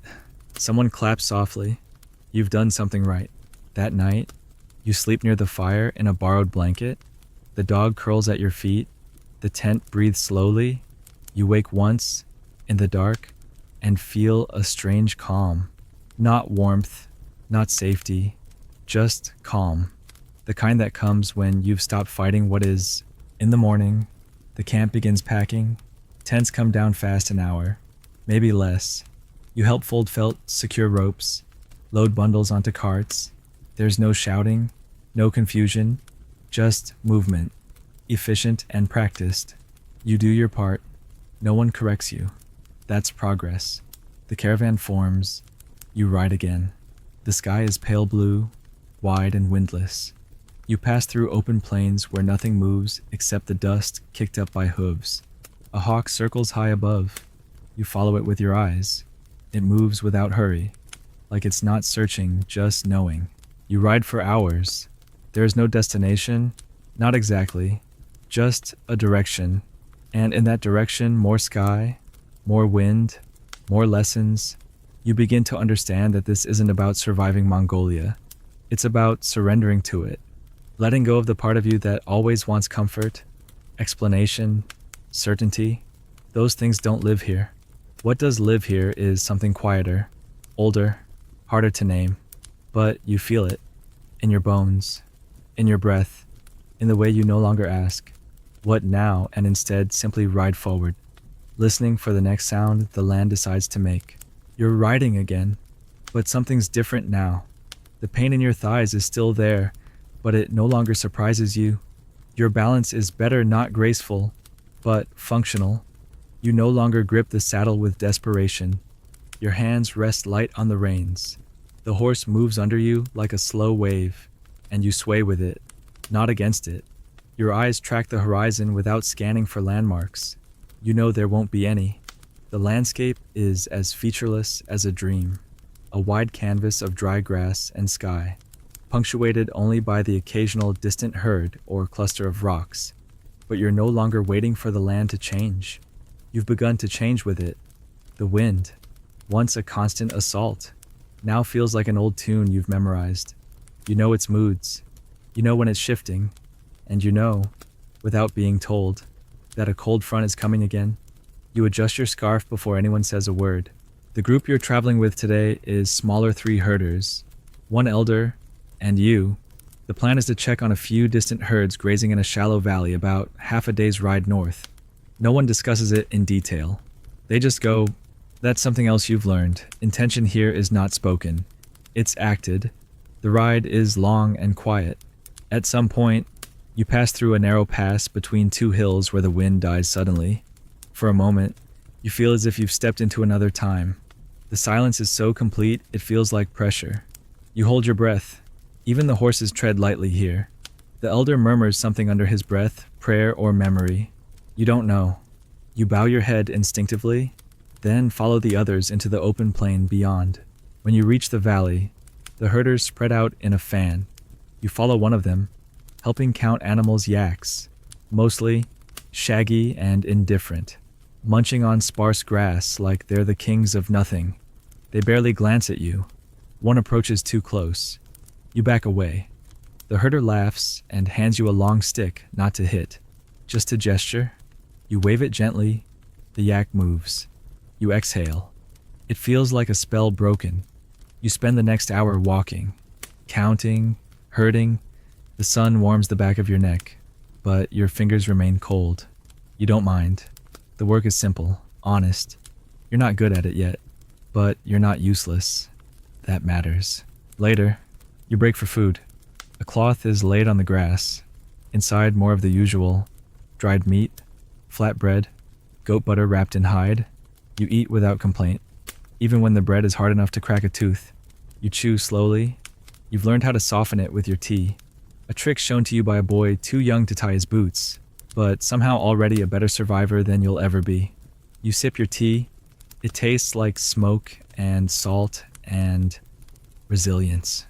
You look across the grass at the others, seated casually, hats low over their eyes. No one speaks unless it's needed. The silence here doesn't feel empty. It feels clean. After the meal, you rest for a while, lying on your back, staring up at a sky so wide it makes your chest hurt. You think about cities' noise, glass, cement, the urgency, the pretending, the distractions stacked on distractions until you forgot you were even breathing. Out here, everything is stripped. No mirrors, no screens, just you, the dust, the horse you're still trying to befriend, and the whisper of wind that never shuts up but somehow never says the same thing twice. You close your eyes. The sun warms your face. You don't fall asleep, but your thoughts scatter like leaves. The return ride is slower. The horses sense the shift. The elder rides beside you now. He says something quietly. You don't understand, but nod anyway. He smiles, missing a few teeth, and points to your boots, then to his. Yours are newer. His are better, worn, mended, made for the land. He taps his chest, then his boots, then the horizon. You understand? To live here, you move with the land, not against it. Your gear, your body, your thoughts, they all have to adapt, or leave. When you return to camp, the sun is low. A girl is stirring a pot outside one of the tents, the smoke curling around her like a slow dance. The scent is unfamiliar but inviting. You dismount, tie your horse with a knot, you don't fumble this time, and walk toward the warmth. You help carry wood. No one asked, but it's expected. You've learned that part too. Contribution is assumed. Spectating is foreign. You sit and eat with the others. Your bowl heavy. Your muscles heavier. The stew tonight is thicker than usual chunks of potato. Slices of something, probably liver, and a layer of oil on top that coats your lips like armor. You eat until the bowl is empty. You don't speak. No one does. Hunger is loud enough. That evening, you mend your own saddle strap. Alone. No instruction. The leather is stiff. The hole is small. But your fingers work carefully. The repair holds. A boy watches you from the corner. You offer a nod. He nods back. Nothing more. It's enough. You go to bed early, bone-tired in a way that feels honest. The wind picks up in the night, rattling the tent. You wake once, check the stakes, adjust the flap, then back to sleep. You don't dream. Or if you do, it's not in words. The next morning, your hands ache, your back is tight, but your body moves without hesitation. You no longer flinch at the cold. You boil water before being told. You drink tea with the rest. You do your part, quietly, without praise. That's the way here. You don't need a pat on the back. You just need to not be in the way. And maybe, just maybe, to be missed a little if you were gone. You help load the carts again. The group is moving east this time. You overhear talk of relatives, a wedding, or maybe a sheep exchange. It doesn't matter. The tents come down. The earth is smoothed over. The land forgets you were here, as it always does. You mount your horse and ride forward. The hooves muffled on grass, still wet with dew. There's no ceremony, no goodbyes, just the wind, the road, and the rhythm of another day. The first thing you notice today is the smell-boiled organs, rich, unmistakable, and absolutely unignorable. It punches through the morning air like a blunt instrument, sharp and fatty and unapologetic.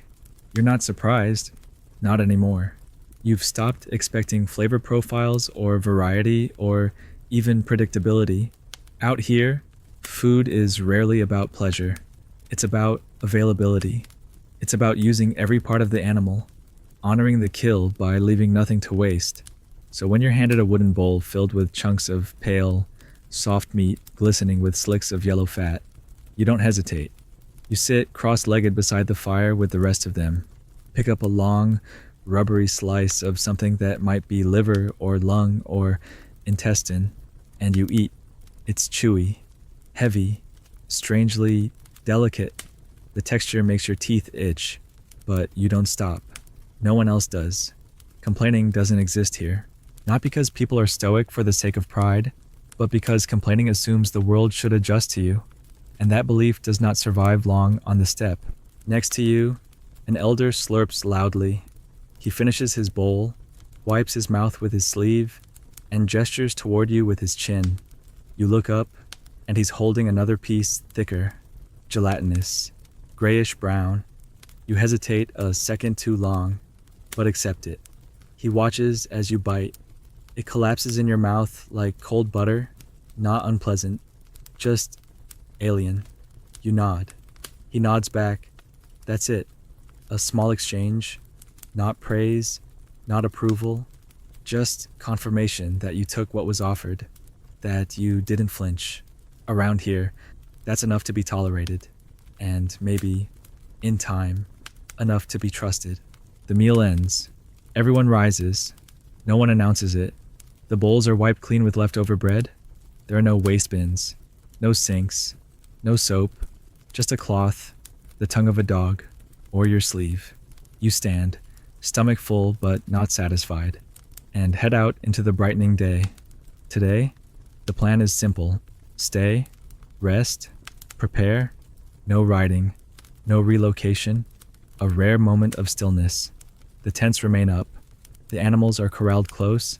You're told there's a ceremony coming, a match, a marriage, something involving two families, a shared goat, and perhaps a song. You don't know the full story. You won't be told. You'll just be part of it. The men begin building a wooden structure outside the largest tent. Not a stage, more like a frame. A square with no roof, a place for gathering, watching, witnessing. You're asked to help carry planks. They're rough, uneven, clearly repurposed. Nothing here is ever brand new. You lift, carry, stack, sweat. Your breath fogs in the cold. A child follows you, mimicking your steps. You pretend not to notice. That's the rule. Affection here is quiet, earned slowly. When the child tugs on your coat and hands you a rope, you take it without comment. The knot he's tied is terrible. You redo it. He watches, then walks away like nothing happened. By midday, the women are cooking again. Larger pots this time. Steam billows from behind the tents. The air is thick with broth, blood, and smoke. Someone drags a bucket past you. Inside hooves, floating like macabre trophies. You don't ask. You've stopped asking. Instead, you help set up low tables. Wooden planks on top of crates, covered with woolen cloths. The arrangement is precise, deliberate. You sense it's not just utility. There's meaning in the layout. You follow directions, move slowly, carefully. A woman adjusts your work without a word. You don't take offense. In the afternoon, guests arrive. Not many. A handful of riders from the east. One wears a bright sash. Another carries a bow, unstrung, but prominent. They dismount, speak a few low greetings, and enter the gathering space. The atmosphere shifts. There's a pulse now. Anticipation. Something is about to be formalized, but no one explains it. You're handed a cup fermented milk again, but thicker, creamier, almost like yogurt gone rogue. You sip, your stomach hesitates, then accepts. Then, the ceremony begins. No announcement, no bell, just movement. Two young people, barely more than teenagers, step forward. The girl wears a headdress decorated with beads and small bones. Her face is stoic, unreadable. The boy wears a jacket with an extra layer of fur. He looks terrified. They sit across from each other, and a plate is placed between them: boiled meat, white fat, a piece of bread. An elder says something, slow and rhythmic, a chant, a prayer you don't know, but the tone is familiar. It's the same voice used during storms, over births, in songs, a voice of memory. The couple eats from the same plate, carefully, slowly. Then they pour tea into each other's bowls. Not wine, not sake. Tea, salted, cloudy, sacred. This is the bond. Not gold, not rings, but salt and breath and shared flavor. They drink. The crowd exhales. It's done. No cheering, no clapping, just nods. Hums of satisfaction. The elder wraps a scarf around both their shoulders. The child next to you mimics the motion with his arms, grinning. Then comes the feast. You eat again, yes. Again, because to refuse is insult. New dishes appear: steamed dumplings filled with minced meat and herbs, sweetened rice balls rolled in goat fat, hard candies that crack like old bones. You chew everything slowly. Your stomach has grown more tolerant, but your body still flinches now and then. A woman passes you a dried plum soaked in something sharp and fruity. You take it. It's electric on your tongue, like memory mixed with vinegar. As night falls, music begins. Not loud, not organized. One man sings. Then another joins with a stringed instrument, tuned to something ancient. A boy taps a rhythm on a wooden bowl. You sit cross-legged near the edge of the gathering, letting the sound soak into your skin. The stars emerge again, and this time they seem closer. You realize, looking at the couple now seated beside a fire, speaking softly to no one but each other, that you've witnessed something older than any book, deeper than language. A commitment not built on contracts, but on customs that outlive memory. You lie back, head resting on your saddlebag, staring at the dark sky. You feel full, not from food, not from tea, not even from music, but from proximity to something real, something that doesn't care whether you understand it. only that you were quiet enough to witness it. You wake to the smell of ash and cold air, not smoke ash. The fire in your tent has long since gone out, and the last warmth has been swallowed by the night. Your breath forms little clouds, and your blanket woolen, heavy, now stiff with frost at the edges, offers only a symbolic defense against the chill. You pull your coat over your head, inhale the scent of animal grease and dust, and lie still for a moment, listening. Outside, there's no sound, not yet. No hooves, no pots clanging, no fire crackling, just wind, distant and low, like the earth whispering something old and unsentimental. You rise slowly, each joint announcing itself with a pop or creak. When you duck out of the tent, the sun is barely a thought on the horizon, and the sky is still iron gray. No one else is up. You're alone, standing in the middle of a sleeping world that doesn't realize it should be awake yet. You take a few steps through the crusted snow, past half-buried hoofprints, past a forgotten ladle frozen upright in a bowl, and head toward the edge of the camp. You're not sure why, just following instinct. Maybe a loose idea of solitude or reverence. The cold sharpens your mind. You breathe through your nose, slow and steady, until the sting becomes tolerable.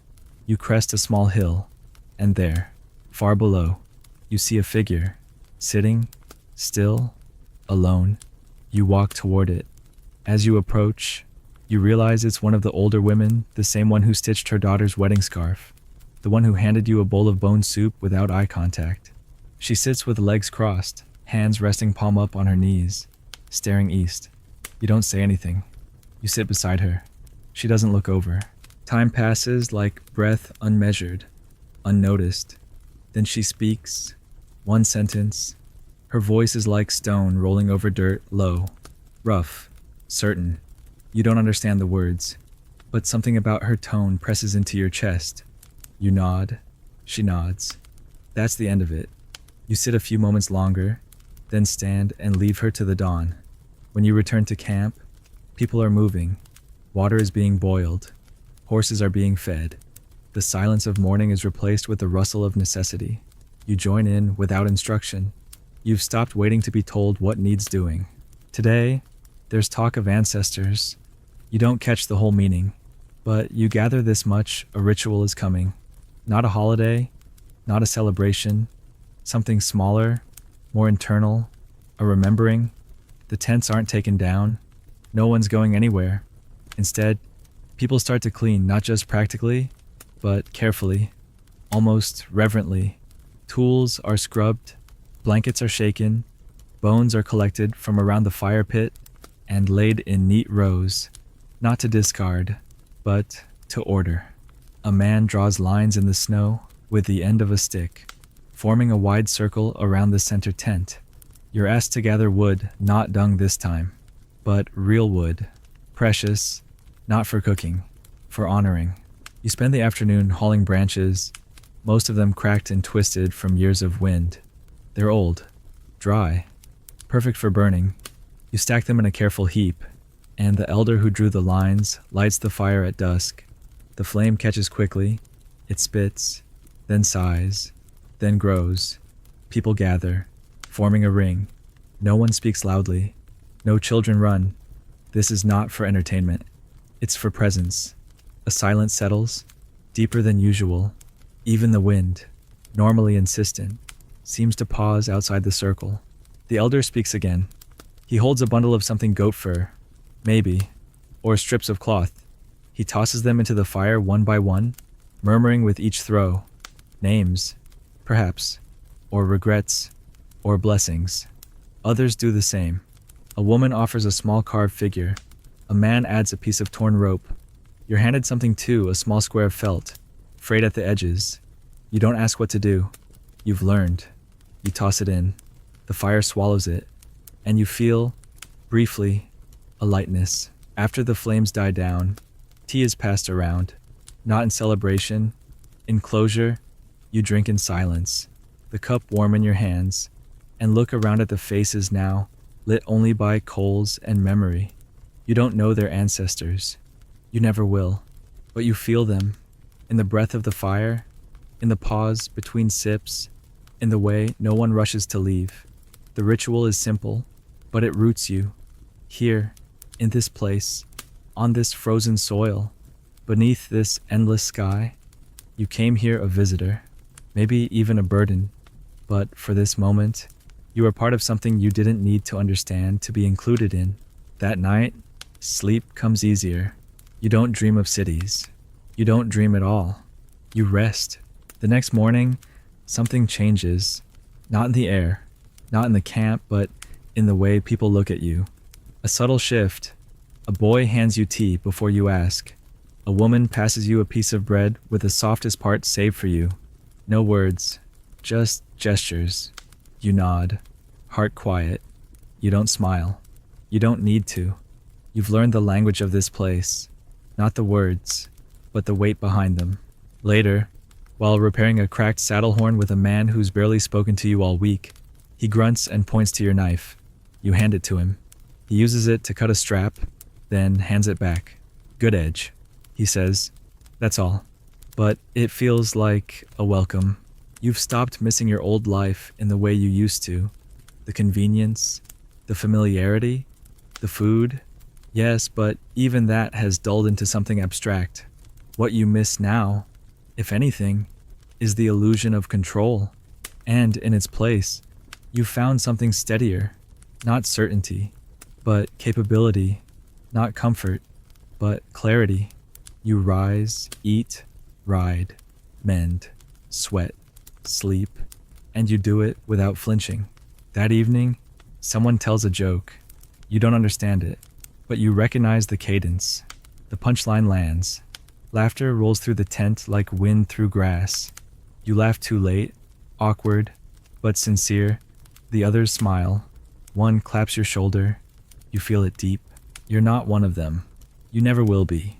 But you are no longer entirely other. You wake to motion. Not your own, but the subtle shifting of hooves outside the tent. The creak of leather. The rustle of heavy coats being shrugged on in the dark. It's not yet light. The sky beyond the felt wall is still deep blue, hinting at dawn, but not committing. You sit up slowly, joints stiff, but no longer rebellious. Your body, once constantly sore and confused, now seems to accept the rhythm of these days. You roll up your bedding, pull on your boots, damp, always damp, and step outside into the crisp breath of pre-morning air. The camp is stirring in its usual, wordless way. A fire is already lit, a pot already boiling, a saddle being adjusted in the half-light. You still don't know what the plan is, but it doesn't matter. You've learned how things unfold here, not with explanations, but with action. If people are preparing, so do you. A man walks past, carrying a bundle of rope slung across one shoulder. He points to the east. You nod, you tighten your coat, and then, without fanfare or instruction, you and a group of 4 others mount up and begin riding. The pace is brisk from the start, no warm-up, no easing in. The horses know the way. You ride in a line, stretched out just far enough to keep space, just close enough to stay connected. The wind isn't fierce today, but it's steady, brushing across your face like a quiet reminder that you're never truly in control here. The steppe unfolds in all directions, flat, wide, infinite. There are no roads, no signs, just the ghost of paths left by hooves that came before. The ride is long, maybe hours. You pass 2 herd sheep and goats mixed huddled near a dry creek bed. A dog barks lazily, but doesn't rise. The shepherd watches you pass and raises a hand. You do the same, no words, just mutual acknowledgement in a place where every word must be earned. Finally, the group slows near a stand of low, leafless trees, rare, twisted things, their branches reaching like old fingers toward nothing. You dismount, the elder with you, the one who usually says the least, gestures for everyone to spread out. Search. The word isn't spoken, but understood. You follow a faint trail that leads down into a shallow ravine, where the snow is thinner and the wind doesn't reach. You find what they were looking for. A body, a horse, both frozen, stiff, half buried under a collapsed tent. You don't react immediately. Your mind, still wired for the comfort of the modern explanation, fumbles to frame the scene, an accident, a traveler left behind, a storm no one outran. But here, in this place, you're learning to resist narrative. Sometimes, things just happen. You stand still, unsure whether to approach. The others do. They move with practiced calm, unrolling cloth, untying ropes, checking for signs of who it was clothing, gear, markings. They don't find much. The saddle is broken. The packs are empty. The man's face is covered. No one removes the covering. They don't need to see. They need to bury. You help dig. The ground is hard, stubborn. The shovel you're given is dented and heavy. You don't speak. You just dig. One of the men unhooks the horse's bridle and whispers something as he does. The horse, rigid with death, will not be moved. It will remain here, beside its rider. A second grave is dug. The elder lays stones in a ring around each one, not for protection, for memory. You place your shovel beside his. When it's done, he says something under his breath, maybe a name, maybe a prayer. You don't ask. You bow your head. That feels right. The ride back is silent. Even the horses seem to know that noise would be wrong. The wind has picked up again, but not aggressively. Just enough to remind you that nothing here stays soft for long. Your face is numb. Your legs ache. But you ride without complaint. Not because you're strong now, but because strength is not measured by comfort in this place. It's measured by motion, by still being willing to keep going. The camp appears again, rising from the grass like something remembered. You dismount, unsaddle, brush down your horse. It nuzzles your shoulder. You let it. You eat in silence. Bread, meat, a thin soup with floating bones. The bowl is hot in your hands. You drink every drop. There's no talk of the man you buried, no story shared, no photograph held up. The ritual was in the action, the memory held in the silence. A child sits next to you, chewing on a strip of fat. You pass them your last piece of bread. They take it without looking up. That, too, is enough. Later, you sit near the fire, sharpening your knife. The edge is clean. You've grown better at maintaining it, careful not to overdo it. Precise in your pressure. The same elder who led the burial passes by, sees your work, and nods. Then he squats beside you and pulls out his own blade longer. Older, worn to a gentle curve. He hands it to you. You sharpen it carefully. When you're done, he takes it back, slices a strip of leather, tests the blade with a few small motions, then stands. Before walking away, he places his hand briefly on your shoulder. It's the first time he's touched you. That evening, stories are told, not loudly, not like entertainment, just shared moments, memories. A time someone's horse outran a storm. A day of fire wouldn't start for hours. A night a child wandered too far and was led home by a fox. You don't understand all the words, but you catch the cadence. You feel the rhythm. When the elder finally speaks, everyone quiets. He tells a story long, slow, filled with pauses. You hear the words, ancestor, wind, and promise. The fire crackles in time with his voice. When he finishes, no one claps, no one laughs. They just sit, silent, holding the weight of what was shared. You lie awake longer that night, listening to the wind. It's stronger now, scraping against the tent like it wants in.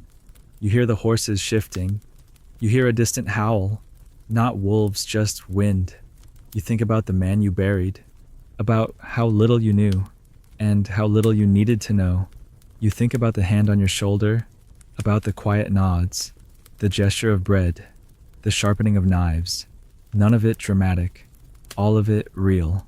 You sleep with your coat still on. In the morning, you'll rise again, not to chase meaning, but to move, to help, to witness, to belong, not through explanation, but through endurance. And for now, that is enough. You rise before the fire is lit. Your breath hangs heavy in the dark, and the cold bites without apology. Your hands move by memory, now rolling the bedding, pulling on your boots, tying knots that once tangled you in frustration but now come smooth. You open the tent flap and step into a wind that greets you like an old friend, rude, loud, and oddly dependable. The sky is still black, stars dimming as the east just begins to gray. Around you, the camp lies in varying stages of wakefulness. Soft voices, the thud of hooves, a pot being struck by accident. You head toward the fire pit, kneel with a stone and some kindling, and coax the flame until it takes. It doesn't matter who lights the fire. It matters that someone does. You sit beside it, rubbing your hands, watching the embers bloom like red flowers opening in slow motion. Soon enough, the others gather. Cups of tea pass hand to hand. Salted milk again. You drink it without hesitation. Its warmth isn't just physical now, it's ceremonial. A bridge from night into day. Breakfast is a small bowl of grain and shredded meat. Maybe lamb, maybe goat, boiled in fat. It's bland and heavy. You eat all of it. A dog sits beside you, hopeful but dignified. You share a scrap. It doesn't thank you, just eats, then sits again. You respect that. Today, the camp prepares to move again. You can tell not because anyone announces it, but because everything tightens. The packing begins early, blankets folded, ropes coiled, tents rolled into thick, uneven logs. You work without prompting. You lift, carry, tie. You no longer need direction. You've memorized the process, how the felt folds best, how to brace the wooden supports, how to lash the tent's core ring without fraying the ends. A boy hands you a rope, and you thank him in his language, not fluently, but fluently enough. He smirks and corrects your accent. You repeat it. He nods. That's the lesson. The caravan forms slowly. Yaks are loaded with bundles wrapped in skin. Horses are saddled, hooves checked. You fasten your own mount's girth strap. Not too tight, not too loose. You speak to the horse softly as you work. You found that they respond not to language, but to rhythm. You mount up. No one tells you when to begin riding. They don't need to. The camp moves like a tide, and you move with it. The journey today is west. You know this only because the sun rises behind you. The landscape changes almost imperceptibly, rolling hills now flatter, more exposed, the grass thinner, earth more visible beneath. A few birds follow the caravan, not predators, not scavengers, just watchers. You ride in silence for hours, stopping only once to let the animals drink from a shallow stream half choked with ice. You fill your water skin. The taste of the stream is pure, sharp, utterly indifferent. You drink deep. Midday comes and goes without pause. The caravan does not stop for clocks. You chew a piece of dried fat as you ride. Your teeth do most of the work. By late afternoon, the group veers toward a cluster of black stones poking from the ground like crooked teeth. There, the next camp will be made. You dismount, knees stiff, legs aching. You stretch without complaint. The others begin unloading, unrolling, unfolding. You take your place among them. The tent goes up faster this time. You know where each piece fits, how the weight distributes. You secure your section without supervision. A woman walks past, carrying a kettle, and doesn't even glance at your knots. That's the compliment. When the stove is lit and the tea is brewing, you're asked to sit. The elder hands you a small carved figure wood, shaped like a man with one arm raised. You don't know what it means. You hold it carefully. He watches you for a long moment, then points to your chest, then to your pack, then walks away. You place the figure in your pocket.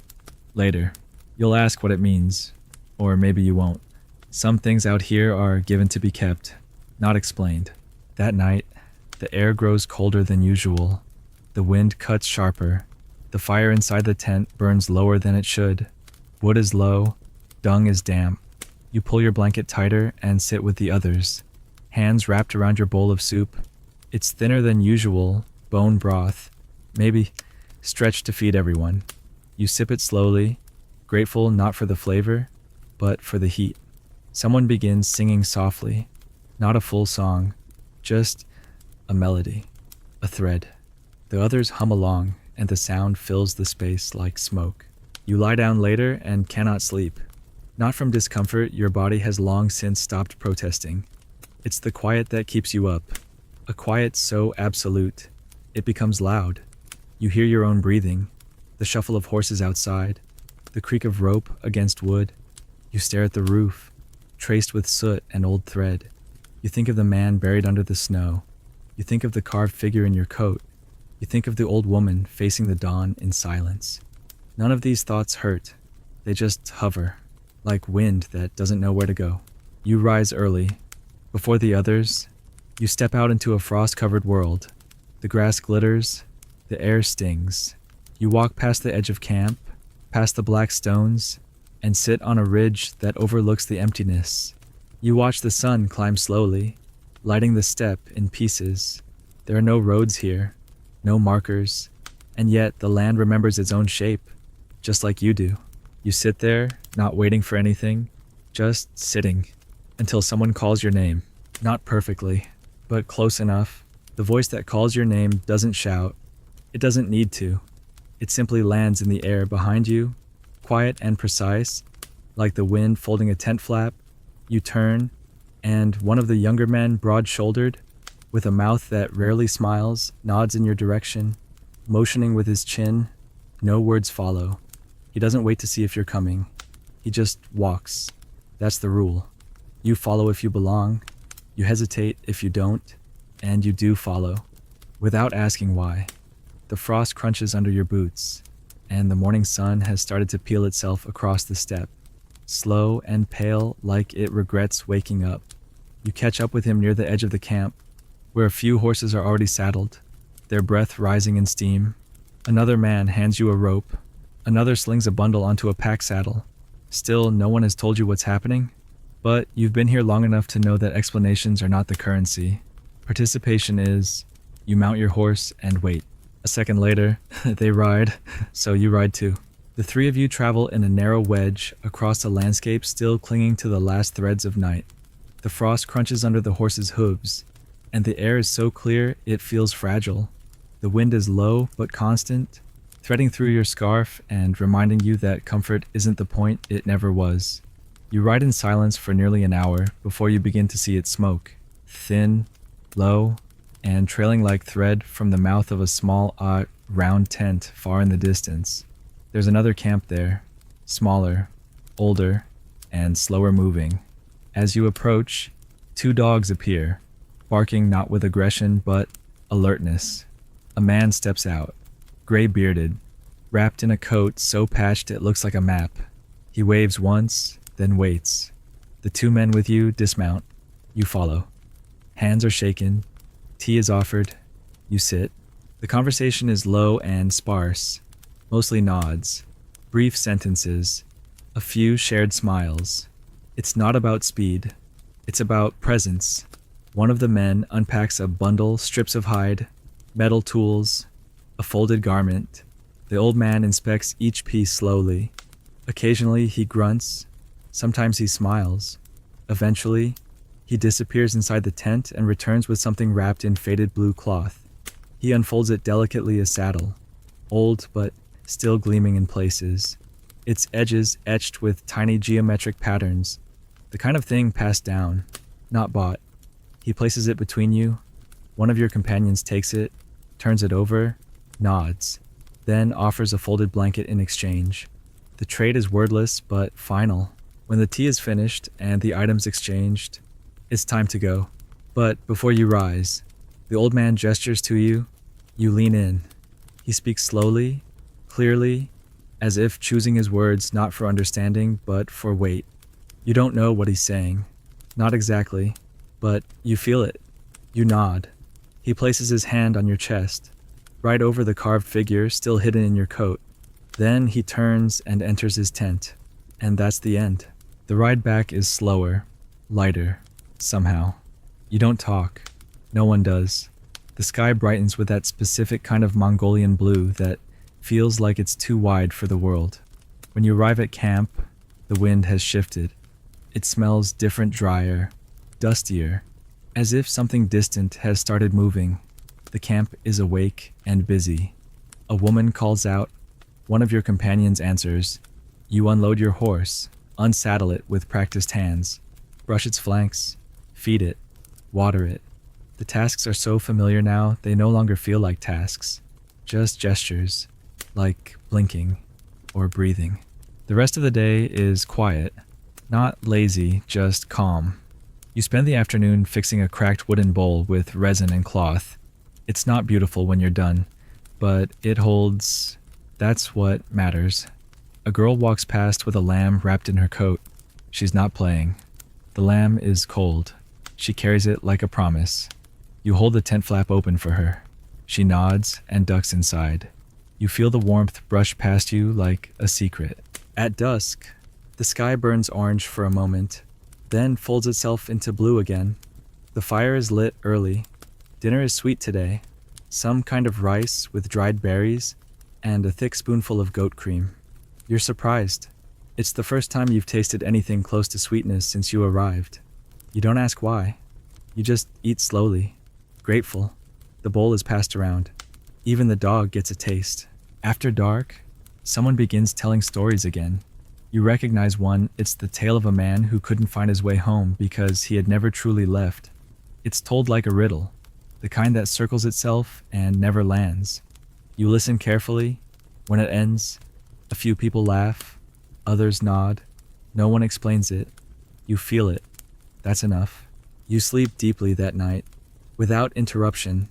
The wind howls for a moment and then forgets you. You don't wake. The next morning, you're sent to collect ice, not snow ice. Clear, hard, and dense. The river is a day's ride, and you're not going that far.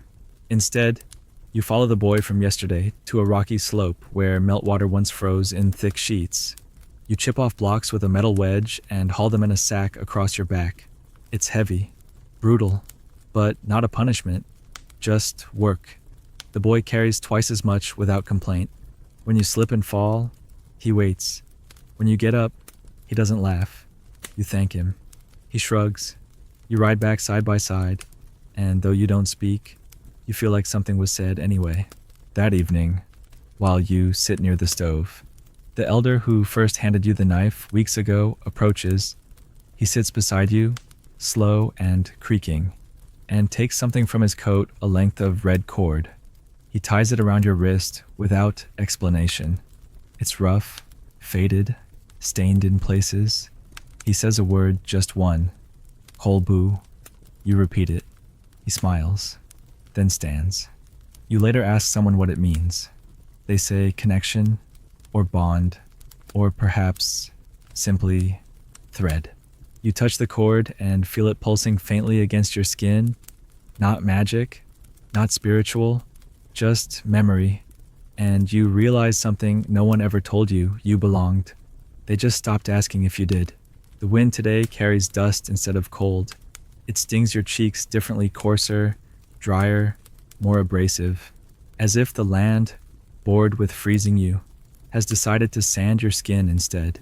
The sky is pale and colorless, like milk left too long in a metal bowl.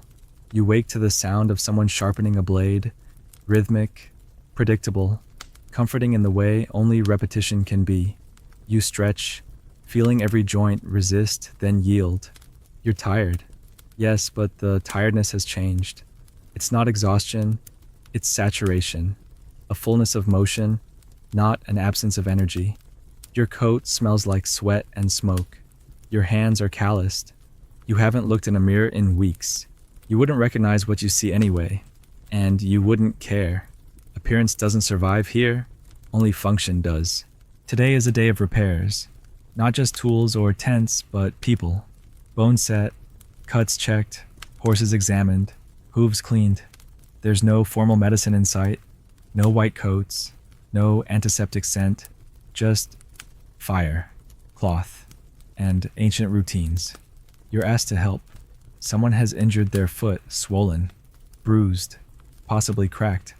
You hold them steady while another man binds it with wool and a leather strap. The injured man doesn't cry out. He doesn't thank you. He just nods. You nod back. It's enough. Later, you're sent to the edge of camp to fetch dry dung again.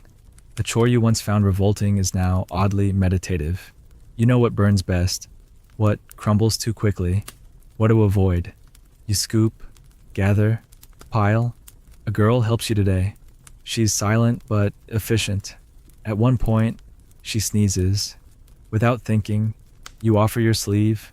She uses it, hands it back like nothing unusual happened. You continue working. The pile grows. The fire will be warm tonight. As the sun climbs, the air thickens. Dust swirls in fine threads across the plain. You squint, pull your scarf tighter, and keep moving. The horizon blurs. A line of riders appears in the distance, not threatening, just arriving. Visitors from another camp. Their clothes are similar dark wool, patched leather, but their accents are different. They dismount and speak quickly to the elders. You stand back, listening but not intruding. After a few moments, one of the riders walks toward you and extends a hand. You shake it. His grip is strong but not showy. He asks your name. You give it. He repeats it, slow and correct, then smiles. He says his own. You don't catch all the syllables, but you try. He nods in approval. There will be a match tonight. Wrestling. Part of a bet. Part of a gathering. It's unclear. What matters is the mat goat hide stretched taut on the flattest patch of earth they can find. You're asked to help lay the borders. Stones. Rope. Boots used as markers. The crowd gathers slowly. First a few children, then families, then elders wrapped in thicker coats than usual. The wind dies down, as if it knows something worth watching is about to happen.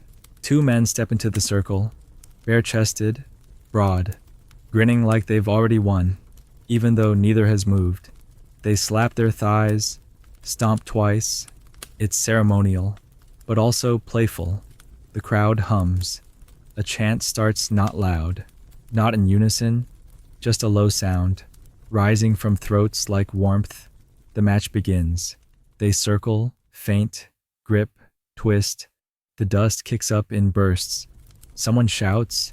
A child laughs. The men grunt and clash again.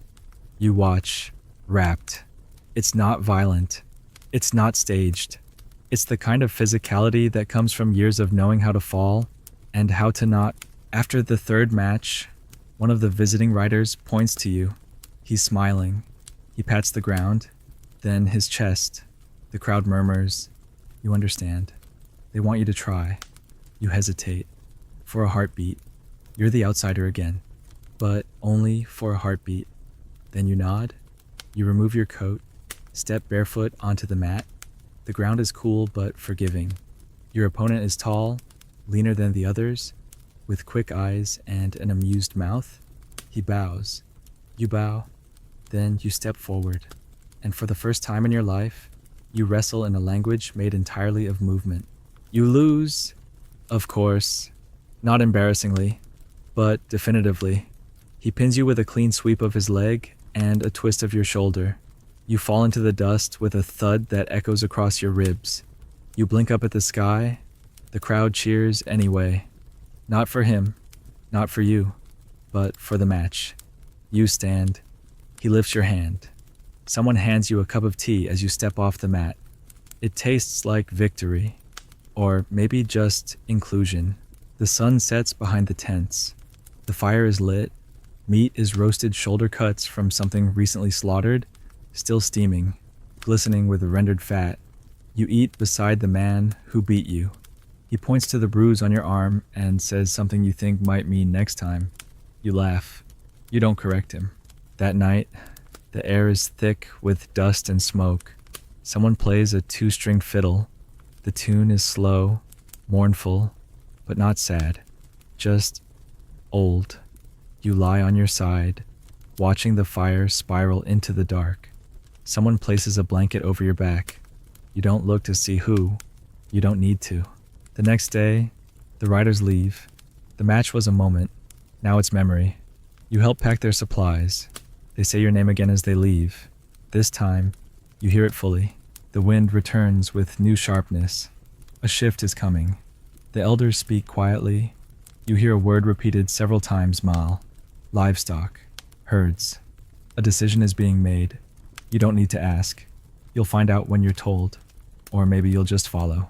Later, while gathering firewood near the western edge of the camp, you spot something, a tattered ribbon tied around a thorn bush, red, faded, dancing in the wind. You touch it. It's not a marker, not a signal, just something left behind.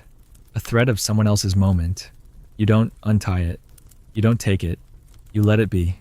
Because here, not everything that's visible needs to be understood. The wind carries sand today.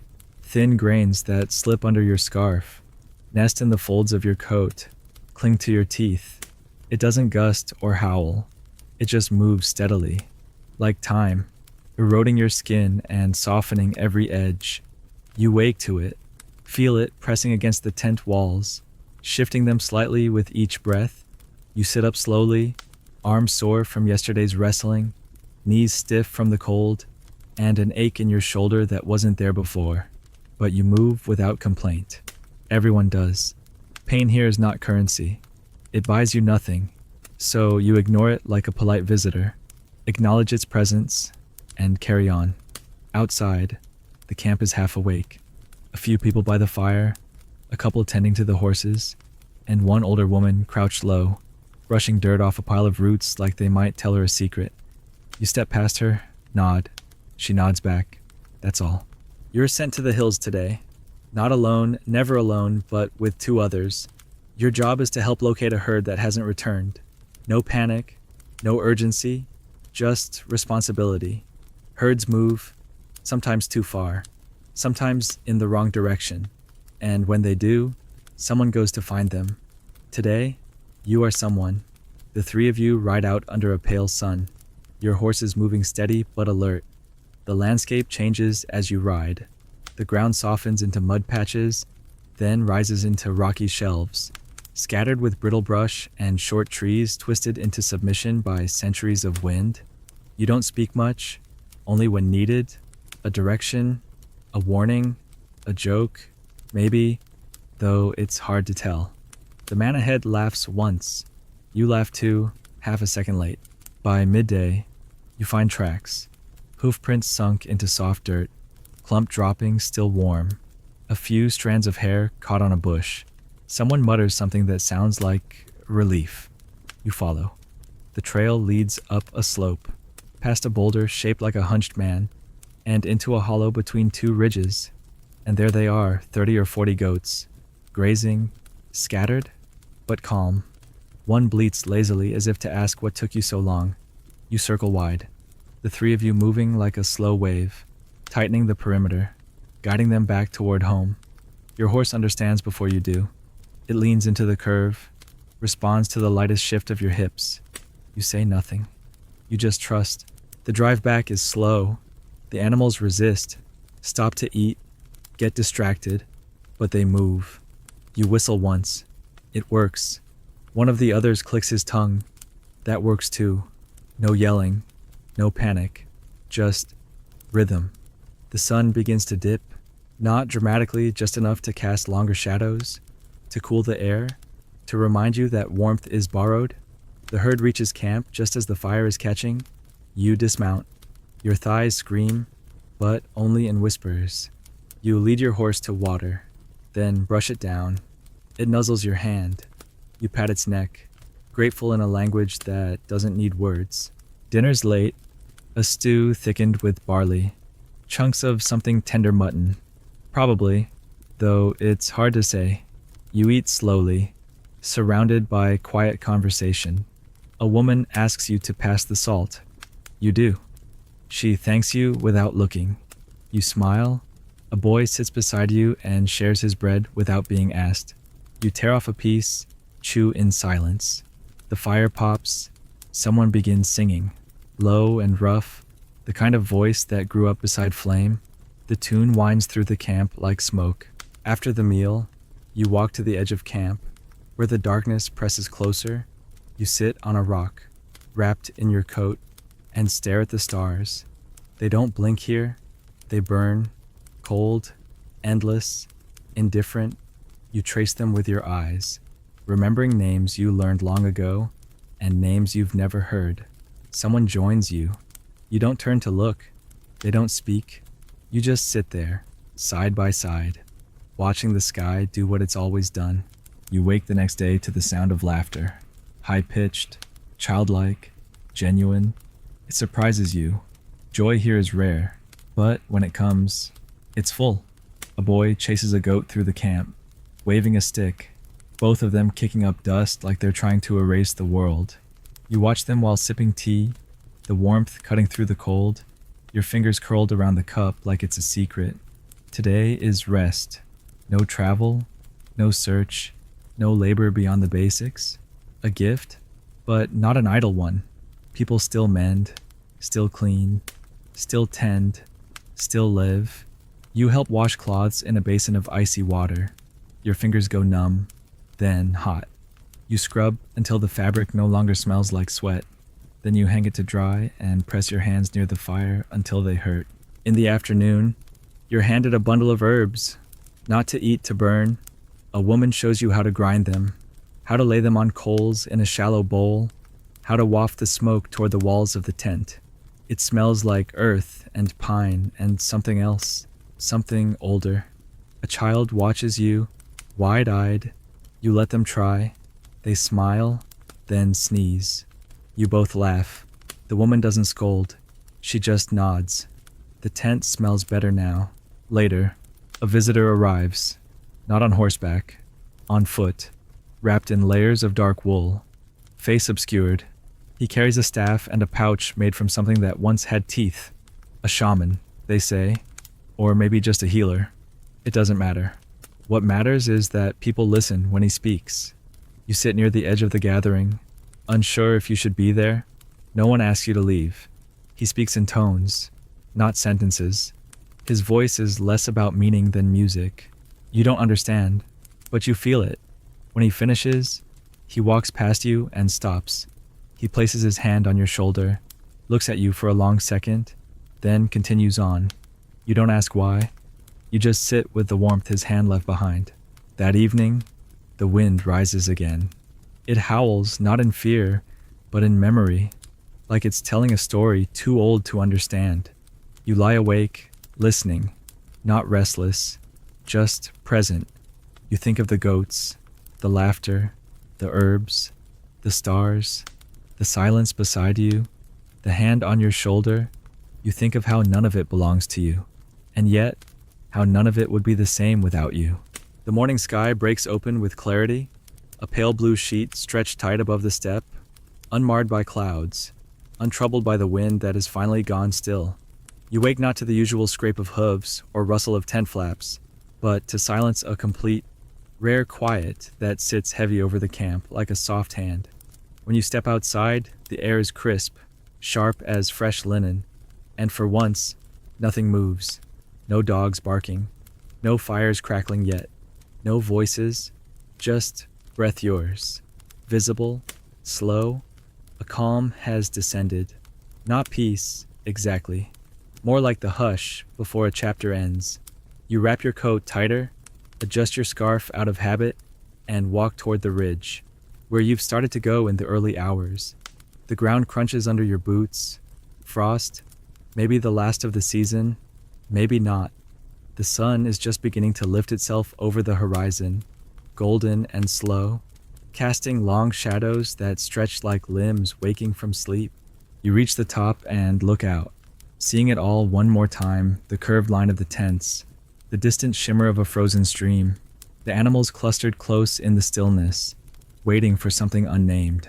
You sit, alone but not lonely, and listen to your heartbeat slow. The horizon stretches without edge, and for the first time, you don't measure it. You don't try to map it or frame it. You just see it. The stillness makes space inside you. You're not thinking about leaving. You're not thinking about staying. You're not thinking, just being. That's new. That's enough. Eventually, the camp stirs. A few children's voices break the quiet. A kettle whistles in the distance. Someone laughs short and low. You stand, descend the slope, and return to your place. Tasks begin again, as they always do. You help tether a goat. You pass a bucket. You carry wood. No one tells you to. You just do it. You eat with the others. Drink tea that tastes like warmth made liquid. Someone mentions your name, not the full version, but the shorter one they've chosen for you. It sticks. You nod. They nod. It's not affection. It's inclusion. You're no longer explained. You're simply expected. Later, you help take down a tent not to leave, just to reorient. The wind is changing again, and the tents must face it differently. You fold, pull, tie, hammer. The motions are muscle memory now. Your hands know, no instruction needed. While you work, an elder hums an old tune, the same one you heard weeks ago. After a storm, you hum it back. He hears. He doesn't stop. You fall into rhythm. The fabric flaps and folds. The ropes tighten.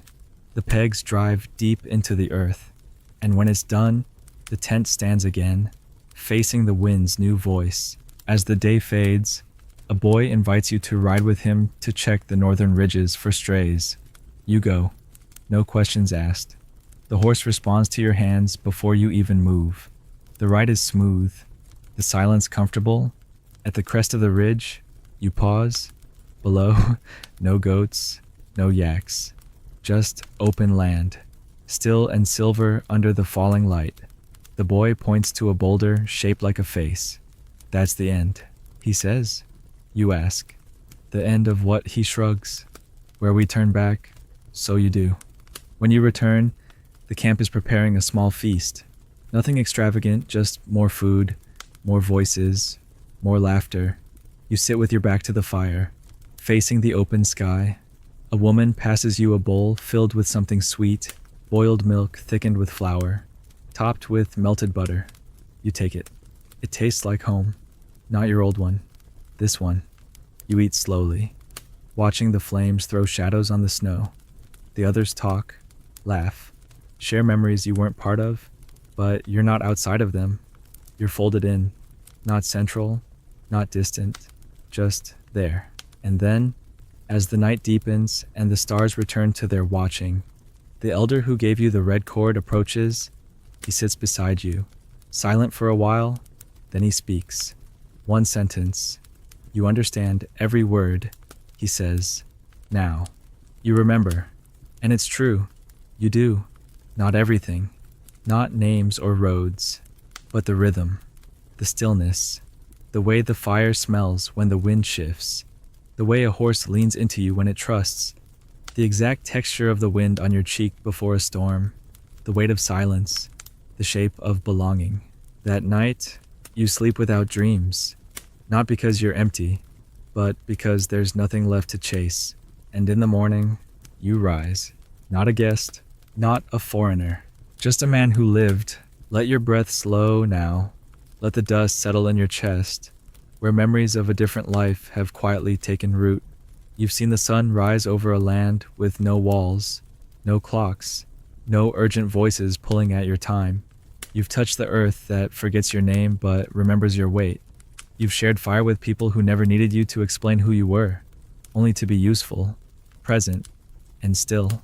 You've ridden with the wind, cooked in the cold, laughed without knowing the joke, and slept beneath a sky so wide it swallowed your questions and left only stillness behind.